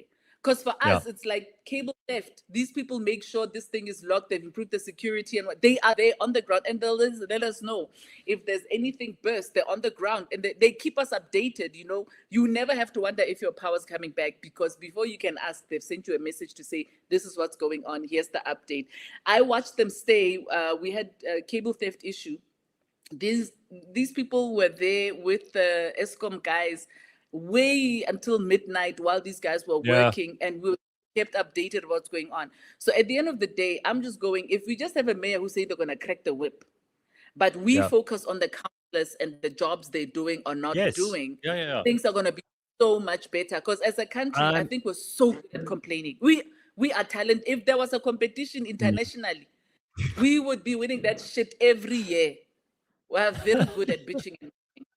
No, I completely agree. Like, for a start, I think that government has to devolve to the local level, and I love hearing stories about councillors because that's not a glamorous job. That's not an exciting job. You know, being a councillor is a horrible business because people only want to talk to you when they want to shit on you, and if anything goes wrong, it's your fault. And listen, I mean, you've signed up for it, so I don't feel huge pity for you. The other thing is that pothole was fixed a few days after Helen did that, if not a day after. So it got the attention for that particular problem as well. So I don't think we can nail her for that. You could say, and I see Marcel saying he's blaming politicians and the DA are part of the problem. Absolutely. I mean, listen, they apparently are having their conference to elect a new leader this weekend. First of all, I couldn't be less interested if I tried. And second of all, it's just, this is, when these politicians have these meetings with other politicians, you just know there's nefarious shit going on. I don't care which party it is, because every politician is essentially a parasite. Every politician is they're sucking from the government teat, and you can't measure their progress. It's not like they have a performance review and then everybody says, I mean, it's only every 4 years and we have two options: vote them in, vote them out. We don't get to say, you son of a bitch, and drag them across the carpet like a CEO would a badly performing higher management executive. I just think if anybody believes that one party is more virtuous than the others, you're wrong. But they certainly aren't all the same. And if anybody believes one politician is better than anyone else in leaps and bounds, I think you may have a point at the individual level, but parties, please, I have no time for it. Nah, it's like when they do these leadership swap things, I'm always like, you know what? It's like all your underwear is dirty, but you keep swapping it around. It's still dirty freaking underwear, bruh. I don't even me, I get excited when they say they're changing, they're swapping things around, whatever. It is the people on the ground who matter. You know what I mean? I don't know, man. Me, I love my country. Every time I leave this country and I go overseas, and I'm like, do South Africans know how good they have it? Do we know, though? We have it. Oh, guys, first world, Sehat. We're first plus. No, I agree with you. And I mean, to me, obviously, it helps if you've got a little bit of money, because I think being poor in South Africa is a very horrible situation. I think it's worse than being. Yeah, it's worse than being poor in other places. All over the world, if you don't have money, you're gonna die. Unless you're in the UK and you have that what health situation. Welfare. But I found, for me, that's the scary thing. Like, there's stuff I've had to go and deal with health wise, and I've gone. So if I didn't have this money, if I didn't have medical aid, right, it means I would be cack, and that's not fair. I feel like that's not fair. The world shouldn't work that way. You know what I mean? But our government, yeah, they have their problems, but I've seen worse, guys. What we can do, perhaps, as a country. Remember, which country was it when Gareth, I know you know these things because you're clever.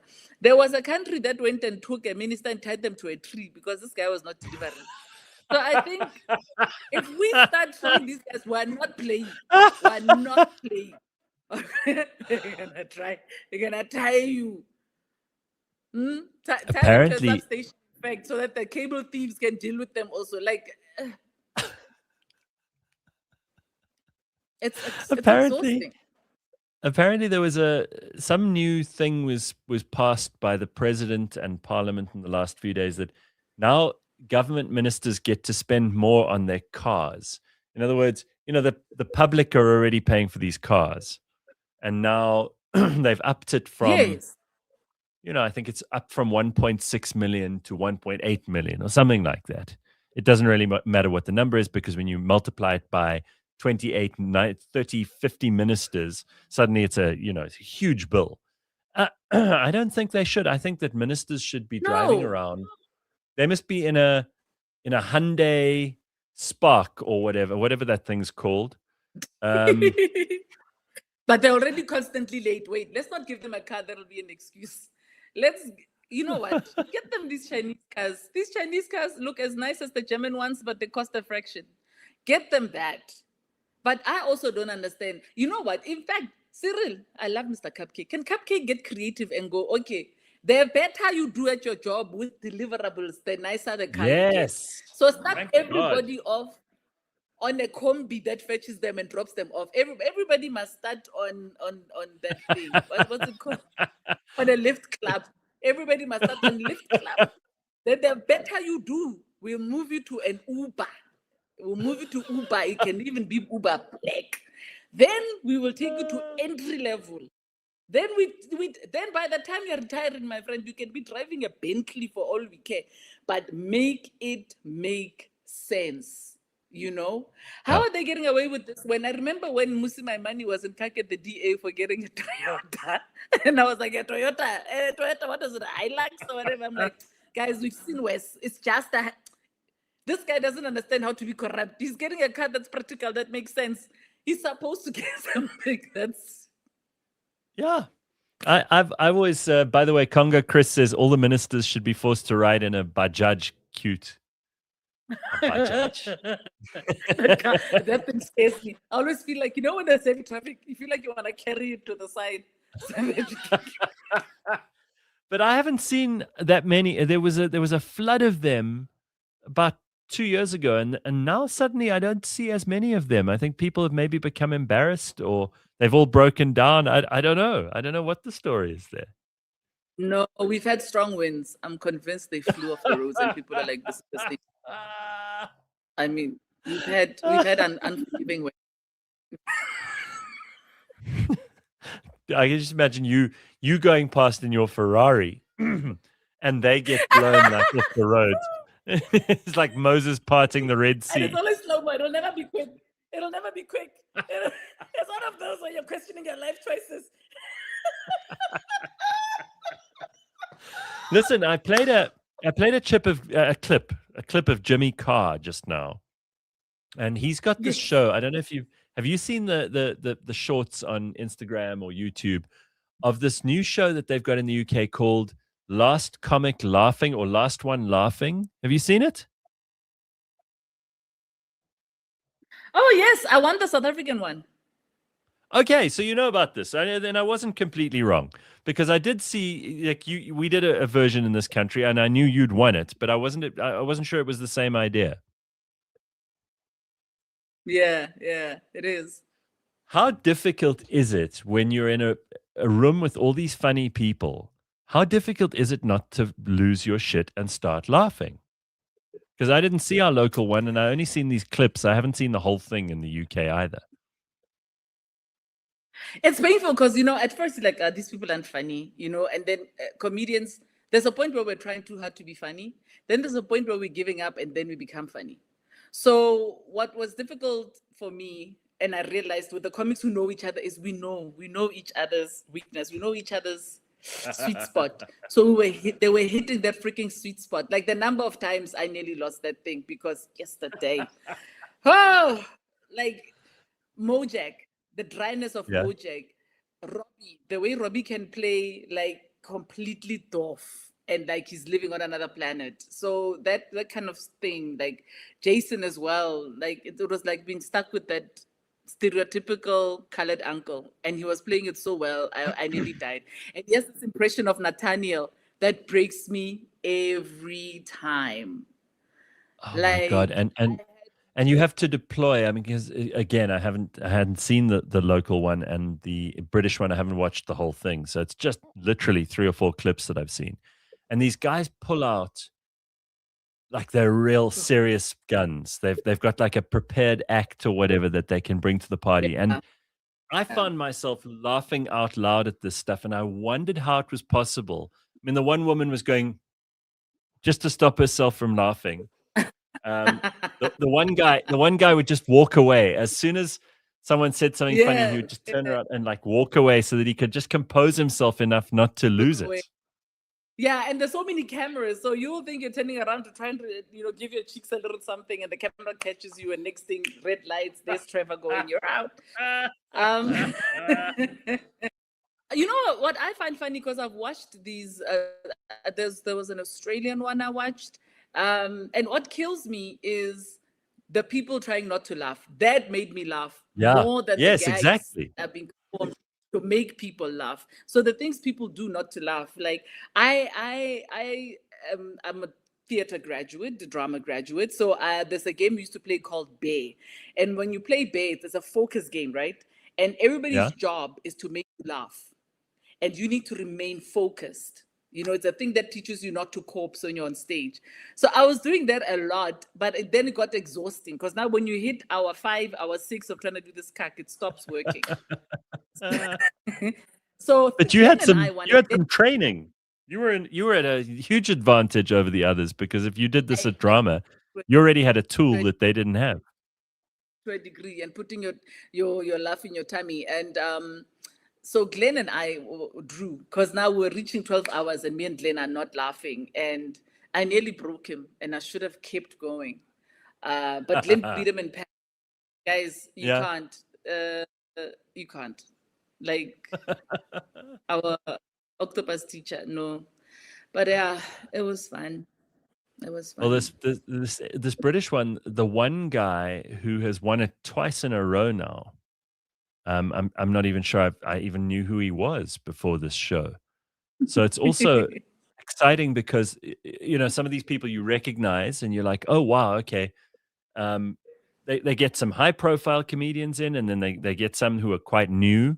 And sometimes the new guys are like absolutely spectacularly funny, and they get everybody else thrown out early. So you didn't get to experience what it's like in the room watching the other people who aren't allowed to laugh, because you won. Yeah. Yeah. You know what I find interesting is they are doing things that make comedians laugh more than things that make other people laugh. And I think with the British one, I find British humor so, because I think they've got it down to such a fine art that even the person who's not a comedian can laugh, can get it on that level. But I think with us in particular, it was a lot of inside shit. But there was something that really broke me. Like there was a time somebody said, I get a free cappuccino at Starbucks every time I have a baby, or something like I'm about to have enough babies to get a free Starbucks. That broke me. Oh, that broke me. And also like that I've got so much money now, when my water breaks, it's sparkling water.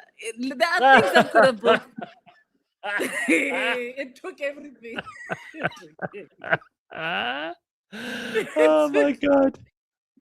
So I mean, I thought what you said just now was so beautiful about how once you've traveled a little bit, you get to appreciate South Africa, right? And we are so good at laughing at ourselves in this country, and we have such a great sense of humor. And I think that when you evaluate a country's happiness, by the way, I saw Canada has fallen from. Canada used to be like the 4th or 5th. They always come in just after those Scandinavian countries in the happiness index.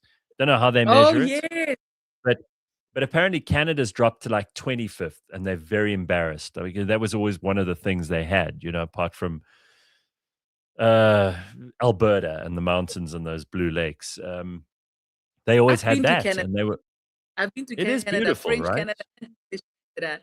It's beautiful, but it's rigged. Those people, I wasn't getting a sense of joy. Yeah, Anyway, yeah. but I think our sense but of humor should get us a couple of points above all these countries where, sure, they have welfare and social safety nets and free healthcare and free education, but they have no sense of humor. I mean, don't tell me that people in Estonia or Lithuania or Latvia. Last time I had who did we have on? Gilly Apter. We had her yeah, on. She was in Lithuania or something, and she said those people they do not have the same sense of humor as us. She was apparently a runaway success, but she said they don't laugh like we do. And we've got that yeah, counts for something. I don't care what people say. You don't have to have the best economy if you have a sense of humor, and usually you have to have a sense of humor because the economy is so bad, right? That's got to yeah. count. It's also because we're such an intelligent country. If everywhere I've traveled, I realize nobody knows much about us, but we know so much about everybody else. And every comedian I've worked with from around the world, when they Yeah. perform here, they don't want to leave because they can't believe how open we are, how open-minded we are, how we get it, and you can't even say, hey, let me prepare for this demographic. Yeah.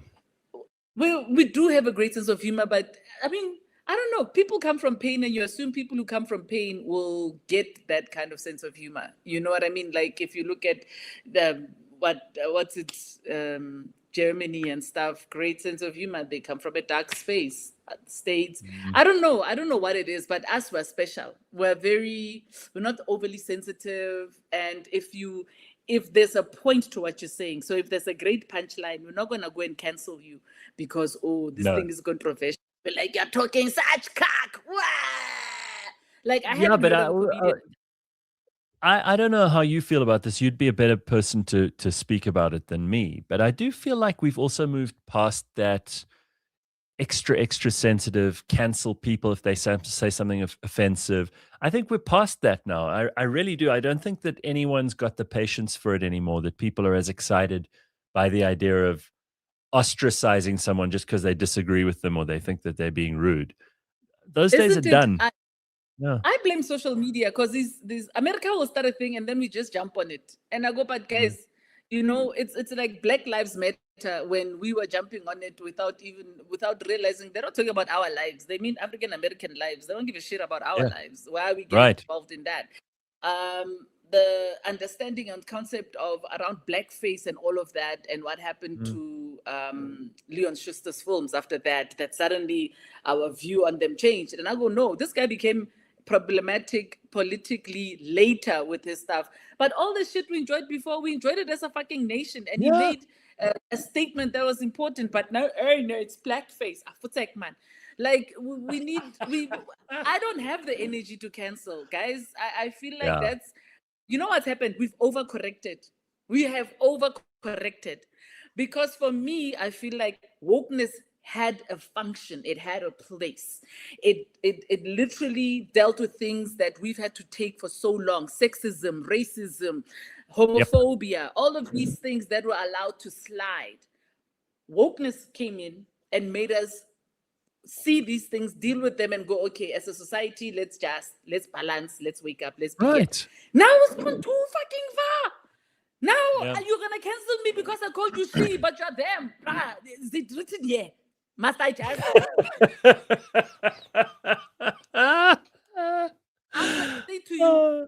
I'm gonna say to you, yeah, what R. Kelly did was deplorable. Hey, but I'm listening to you. Remind me of a Jeep because that's Absolutely. how I lost my Now you're gonna cancel me. What kind of woman is gonna say?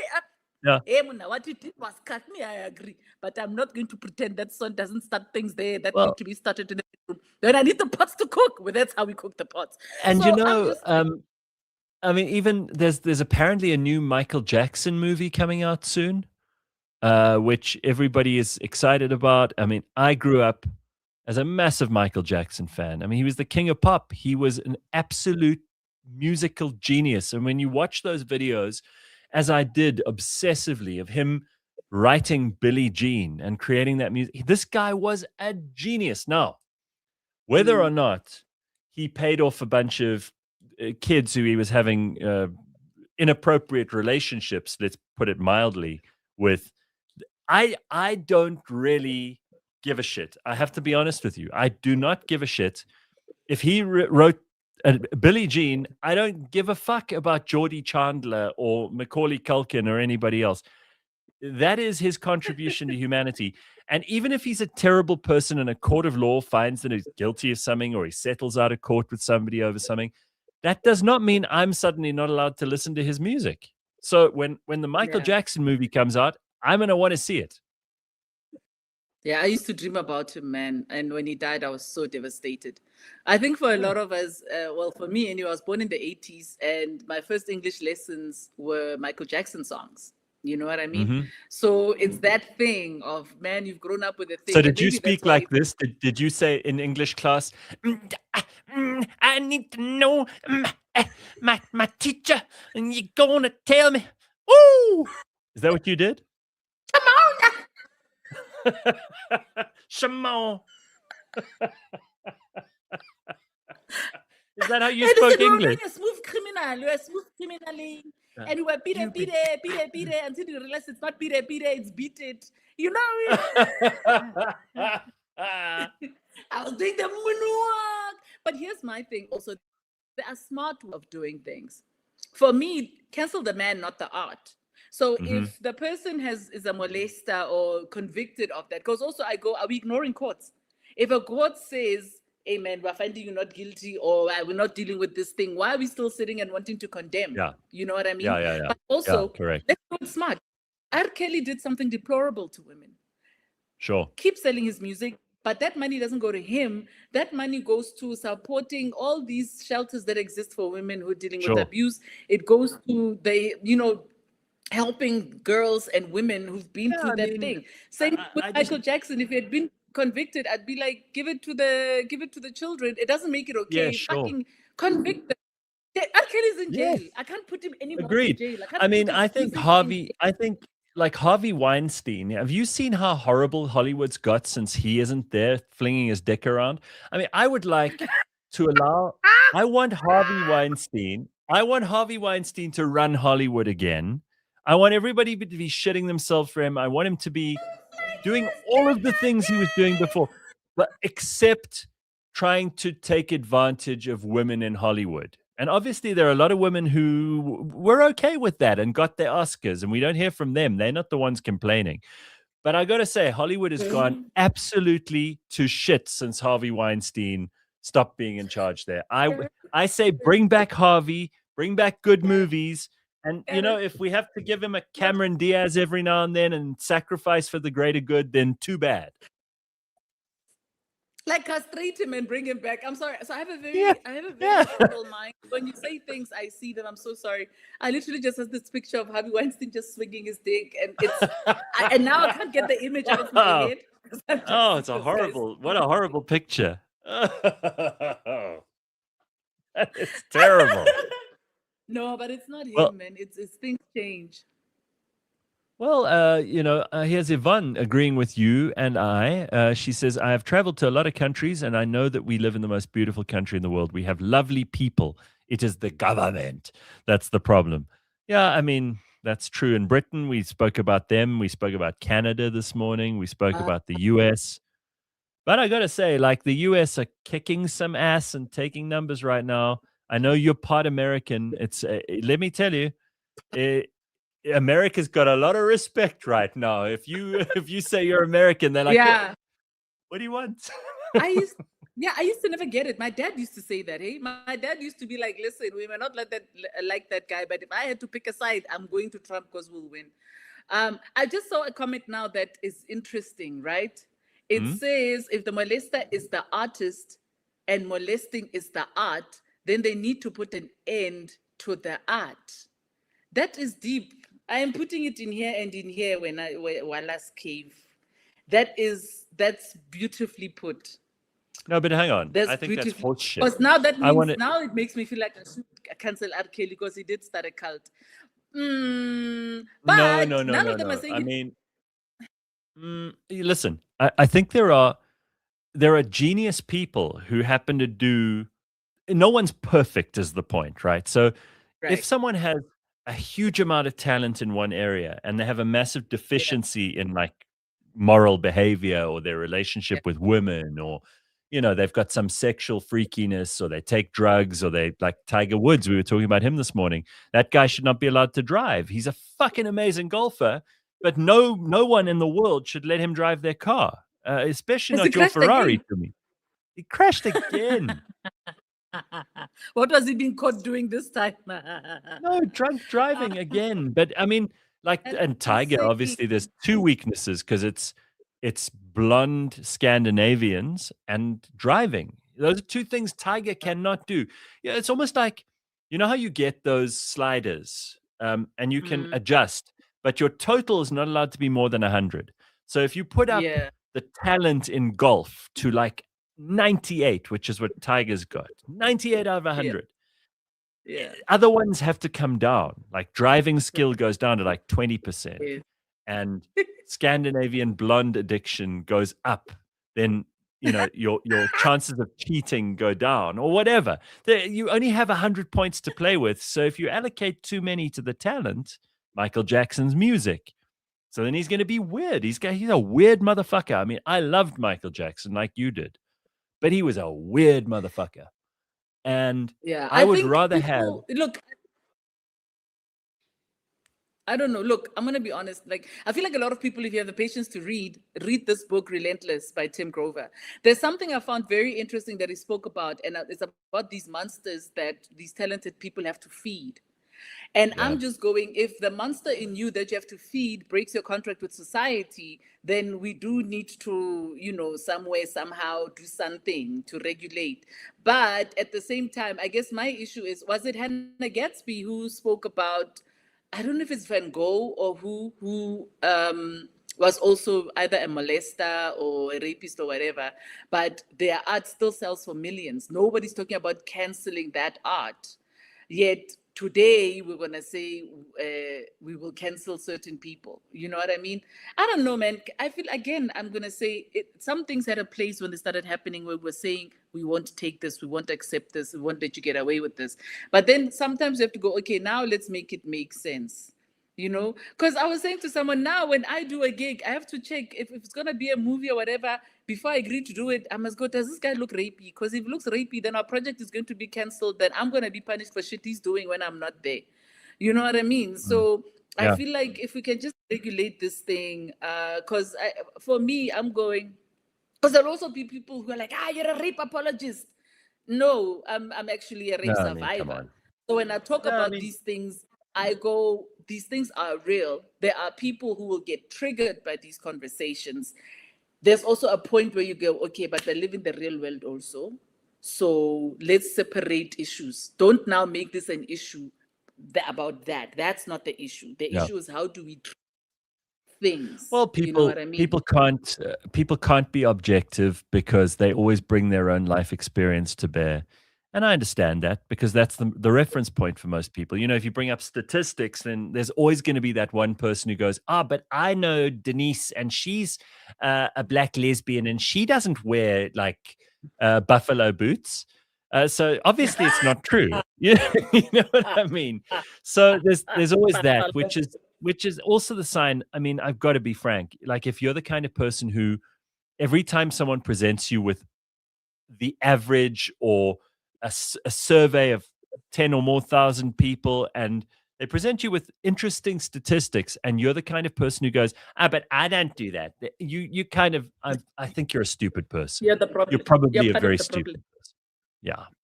Because you cannot understand how a huge number of people influence a number more than one. So you point to an exception, and you think you've won an argument. But actually, that's just you being really stupid and not knowing how generalities and averages occur. So I get that. But also, but I think what you were saying, what you were saying? Yeah, people do. They love outrage, and Congo Chris kind of backing you up here by saying Salvador Dali was a horrific womanizer. The world would be a smaller place without his art. John Lennon was physically abusive. Same story. I'm with Garrett. Well, I wish John Lennon was around to shut Yoko Ono up right now, because that woman opens her mouth and all of us just want to commit suicide. So, everything has its place. Even a little physical abuse from John Lennon wouldn't go amiss sometimes. That's all I'm saying. We're in a country with a high rate of GBV. You Yeah, I'm can't not be doing saying it. someone Don't should be blame alive me. to- No, but I'm not the You one. are, I've never you're hit a saying you wish woman. was- Tata wena Yoko Ono, aye wena. Yeah, Arrest John. Well, yourself. Yoko Ono, different story. All right, Yoko Ono. Have you heard that fucking woman? Have you heard her singing? Singing. Yeah, you see, Oh. when you talk about that, I've been judged for this and criticized. Because me, I'm like, if we're canceling people like R. Kelly and they have such great music, your Michael Jacksons, have you heard music now? Now I'm like, every time I'm hearing some shit on radio, I'm like, I wanna investigate this person, just find one person they touched, just so we can cancel them. Have you ever listened to music and wish someone did do something controversial? Yeah, just so that you they could can get rid of listen it. on Yeah. radio. Just so you So can what are remove your that what are shit. your children listening to? Because I haven't really paid attention. I will admit, I said this to James the other day. Tumi, you're gonna laugh at me, and this is the most embarrassing thing I've admitted in months. Okay, so get ready. Yeah. I said to James, the producer, after the show 2 weeks ago, I said, I've got to talk about this on the show. I am embarrassed to admit that I listened to Taylor Swift's song Opalite, okay, which is a fucking great pop song. And I am embarrassed to admit that I think that is a great song. So I'm listening to new music every now and then. I know people, we used to take the piss out of James because we said he was a Swiftie, even though he wasn't. That song is a cool pop song. But generally, I do not find a lot of the new music very good. I really don't. It's hard to find stuff that makes me feel like the music we used to listen to in the 80s, 90s, early 2000s, even up to like 2016, you know? Yeah, I think maybe it's because everybody and their uncle now has a studio, so you don't know what you're gonna get. Yeah. Like there's too much, so now you have to sift through a lot of cack to get to the cake. But What my do your kids, children my listen kids, to? my kids have a very eclectic taste in music, because there's lots of K-pop, there's a lot of hip hop, but the hip hop is deep. It's not the hemine hemine hemine hemine. It's a lot of the rap artists I would be listening to. But I think it's the influence from us, where, as kids, they used to hear us playing Common, playing your Jay-Z's, playing your J. Cole's. So because they've heard that music, I think it's kind of influenced what they listen to. Then they listen to dumb stuff sometimes, which is great. Like there's this alphabet rap thing, which I don't Oh my understand God. what's going on here, but it's literally going from A to Z. It sounds great, but I should not be listening to this. I can feel my brain shrinking. But it leaps and bounds away from listening to Psycho Pig, because I became obsessed with this song. And I don't know if it was because of COVID or what.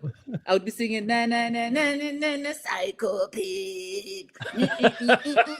Psycho Pig. Like I was here with Psycho Pig, Psycho Pig, Psycho Pig. And also they listen to Afro. They also listen to Afro beats. That's amazing. miss So that. so Yeah. Yonda Ndiki in the comments says, the question is, if an artist molested someone in your family, would you still be okay with them making music? You see what I mean? You yeah, see I what think I mean? no, but It's but- okay as a family to not listen to the music, but the nation might yeah, listen. but then But for I mean, me, it's not even so about so that. if R. Kelly had actually molested someone in my family, of course I'm not going to be like able to listen to his music because it's going to remind me of the molestation of my aunt or whatever. I don't want that. Yeah. But No, you don't. But I do think like again, there's the distal and there's the proximal. The closer something is to you, if you've been a victim of something, then you sympathize more with other victims. If you haven't had something happen to you, it's very difficult for you to care as much because it's so far away. It's not something you have to deal with every day. Yeah, it's. But also, maybe it's me not paying attention. Did R. Kelly force himself on anyone, or is it a thing of him Oh. and Minor?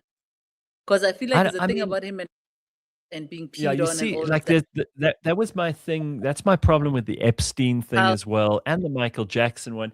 Is it seems to me that like there are people who will who have they've got a serious problem. Like they find kids This, sexually interesting, and I think yeah. that's where it crosses a Yeah. line that most of us go, I don't like this anymore. You know, if Epstein's Island was just whores and Stephen Hawking and Bill Clinton and Alan Dershowitz and all of these people went there to just have sex with whores, I don't think I'd have any problem with Yeah. it at all. I'd be like, you know what, Even- the whores are yeah. the whores are getting paid. Yeah. It's the minute they Yeah. introduce the idea of minors, the minute they introduce the idea of Yeah. very young people who then it suddenly creeps us all the fuck out. And I also can't help thinking And that this they're is not the yeah. this is the thing they throw in just to like make it even worse. Even though I don't know. I mean, do you know how many of the girls on Epstein Island were actually underage? Does anybody? Yeah. You see, that's the sick thing. Like, man, I feel like, you see, this is what I'm saying. You can't let them keep, because that's how they express and that's what gives them the power to do what they did. Hence, I said, keep the music, but don't let them benefit from it. Let victims benefit from it. Let other people benefit from it financially, if that's what's happening. But also, I feel like let's look at Puff Daddy for Diddy. Let's look at Diddy, Yeah. right? There's so Right. many things he wasn't prosecuted for, and people are like, how can on? And I'm going, but I watched the documentary. If people have agreed to do a thing, no matter how Mhm. dodgy it is, to his Sure. lawyer's point, you can't arrest somebody for being kinky. I agree. We can't, because there were 100 bottles of baby oil, you're under arrest. I mean, come on. You're going to come here to my house. You're going to find all kinds of studded, skin feeling, what. It's like, yo, let's get her arrested. She's kinky. Eating everybody with perfection. Like, no, guys. There are things he Yeah. did have to go to jail for. Well, beating this is up, it. Like, I beating- don't. I don't believe like sex workers should not be able to do what they do. I whether that's a prostitute on the street or an OnlyFans girl, they must do what they want to do. If you legitimately consent that is the way that you want to make money, then you should be allowed to do it. I think that the two areas we've already hinted at, the one, well, we've been obvious about the one. The one is children, and the other one is against people's will, like Bill Cosby did. You know, where he Yes. drugged those, where he put, people. I'm That- going to if that- put the drops in the that's- drink, and you're going to come to the room. That's horrible. I mean, I don't think he's a cool guy anymore. I have a major problem with him. And someone No, mentioned Yeah. Roman Polanski, who was another example, great figure in film, a horrible person that should be locked up in a dungeon. We got to take each one on its merits. Abuse of power, though. I think for me, it's about abuse of power. So with Epstein, for example, not Epstein, Weinstein, why I wouldn't want him back is because I'm going, but that's an abuse of power. So I don't want someone like that back because they use Hey. fear, and that fear Don't tell overpowers. me. And that's Tumi know what I Morake, mean? don't you tell me that if Harvey Weinstein looked a whole lot better and you weren't married, so I'm putting a lot of conditions here. If he looked great, okay, if he was a good-looking man and you weren't married and you really wanted an Oscar, don't tell me you wouldn't think about it.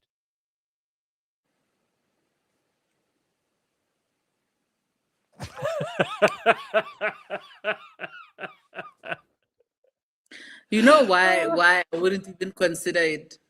Why? When women sleep to get things, or as people claim they sleep to get things, do you get Yeah. a receipt that guarantees you're gonna get that thing? Like what No, do you obviously not. in writing? Give me coochie, I give you. So for me, I'm just like sometimes you're sleeping your way to the middle. There's no top.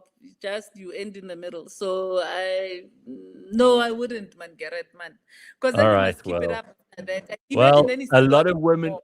a lot of women in Hollywood did, and they got their Oscars, and Harvey got his blowjobs, and everybody was happy. All I'm saying is, How many of them were not afraid when they did that? My issue is fear. It's like, who's that comedian who got into trouble for masturbating while a woman was on the phone? And there was a comedian who said, why didn't she just hang up? And I was like, that is funny. Because I never thought of that.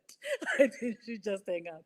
But also, it's such a classic example of power. It's a power thing. So for me, I'm just going, just take away their power. That's all. Take away their power. But if I don't know, I just I don't know. like You not can't even- though. To me, you can't. I'll tell you why. Because part of the reason that a lot of men and a lot of women find a lot of men and a lot of women exciting is because they are powerful.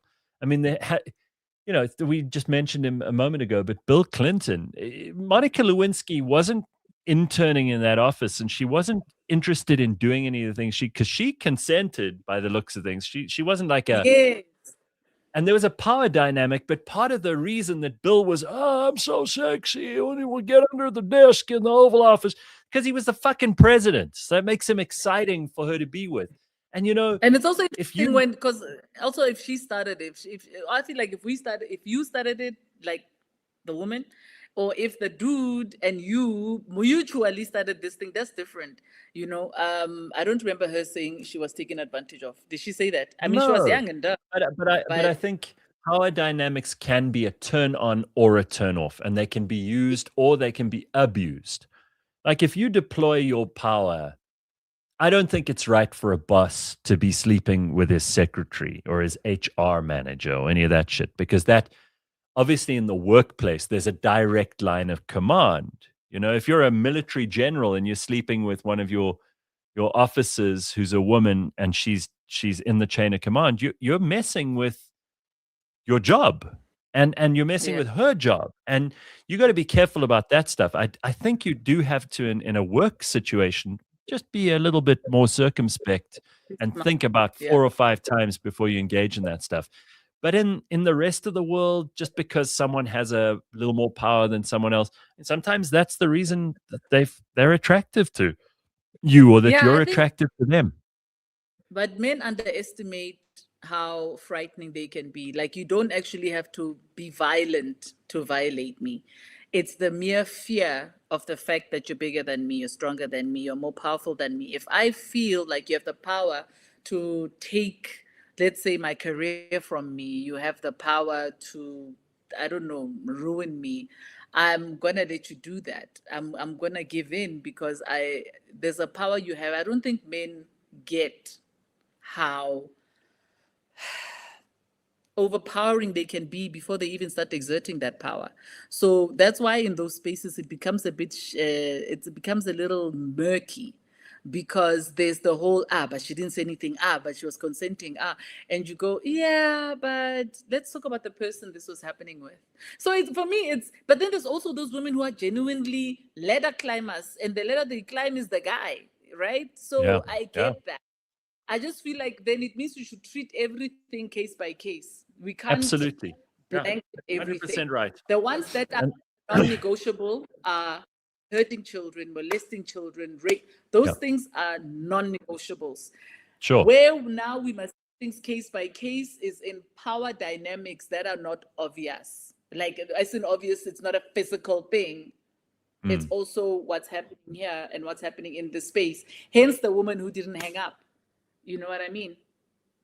So Yeah, it's, I mean, so Congo Chris says in the comments, Tumi, there is a power in false accusations too. Do you feel that there should be punishment for people who make false accusations? I mean, I've always said, absolutely, because if of someone says that, if someone says that they've been raped and they made it up and they accuse some guy and then he would have got sent to jail for like 20 years, then for her false accusation, she should get 20 years as well. Yeah, she should go through the whole process. She must go through trial. This person must also sue her on top of that, because my issue with that is, first of all, I don't like the whataboutery. of when we talk Yeah. about women being hurt, and then we talk about the ones who come with false things. I feel like these conversations, when they happen concurrently, we start to lose sight of what the point is. But that being said, those people should be taken to task. Statistically, it's not so many that you can doubt that we have a problem all over No, the sure, world. sure. No, absolutely. But it does exist, I- and we need to nip that shit in the bud. I mean, remember there was a woman, was it Uganda or Kenya?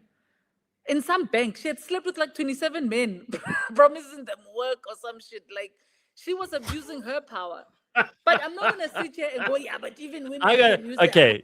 I'm just gonna say, from a man's point of view, like when I hear about these school teachers who sleep with a whole bunch of their students, I don't feel sorry for the students. And as a guy, when I hear about that woman in the bank, I'm like, more power to you, sister. And to all those guys, I'm like, well, she must have been a hell of a ride, because there's a lot of interest in there. It's She a totally looks different. like Shrek. That thing is drier than the Sahara Desert. You must go in there and do best. You had to go and fight with your member and be like, wake up, comrade, we can do this. Just 6 minutes. What Let's happened to get those believe basics." all women, No, to my me? I mean, no. really. No, you have to feel bad for the men too, Gareth, because I can only imagine.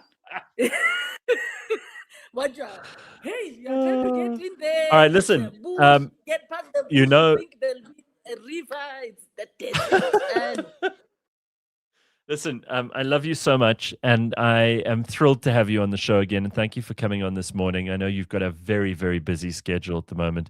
What with being this amazing career woman, being a mom, being South Africa's funniest stand-up comedian, all of this shit together. I appreciate you being part of our show. I love you. Don't you. get me. Do you know how much cack I get into every time I come on your show? Why? But the love is also. Eh? From who? Who do you get cucked from? So Who you're are these still people? friends with that racist. You not get it. Oh, you for and God's this, you sake. get it. And then I'll say stuff and they go, oh, Hmm. is this you? You know what? It is, bitch. Eat it. Good to see you. Love you, darling. Good to Have a see lovely you, day. Gareth.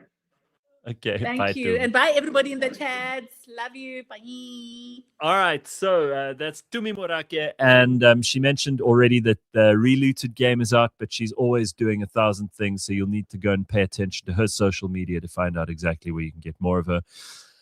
I will see you next week, Friday, on this show, and we will be launching our daily briefings soon, which I'm very excited about. It's going to be a very different packaged, scripted, valuable, newsworthy. It's not breaking news, but it's the kind of stuff that will make your day make sense, and you'll be able to understand all of the things that are going on in the news. So we'll get to that, and I will keep you appraised of it right here on this show first and foremost. Plenty of other developments in the wings, so I'm excited. I've got a massive jolt of energy in me at the moment, and I'm just thrilled that we could do all kinds of new and exciting things together. So I will catch you next week, Friday. And in the meantime, have an awesome weekend. It is the weekend, baby. Peace out.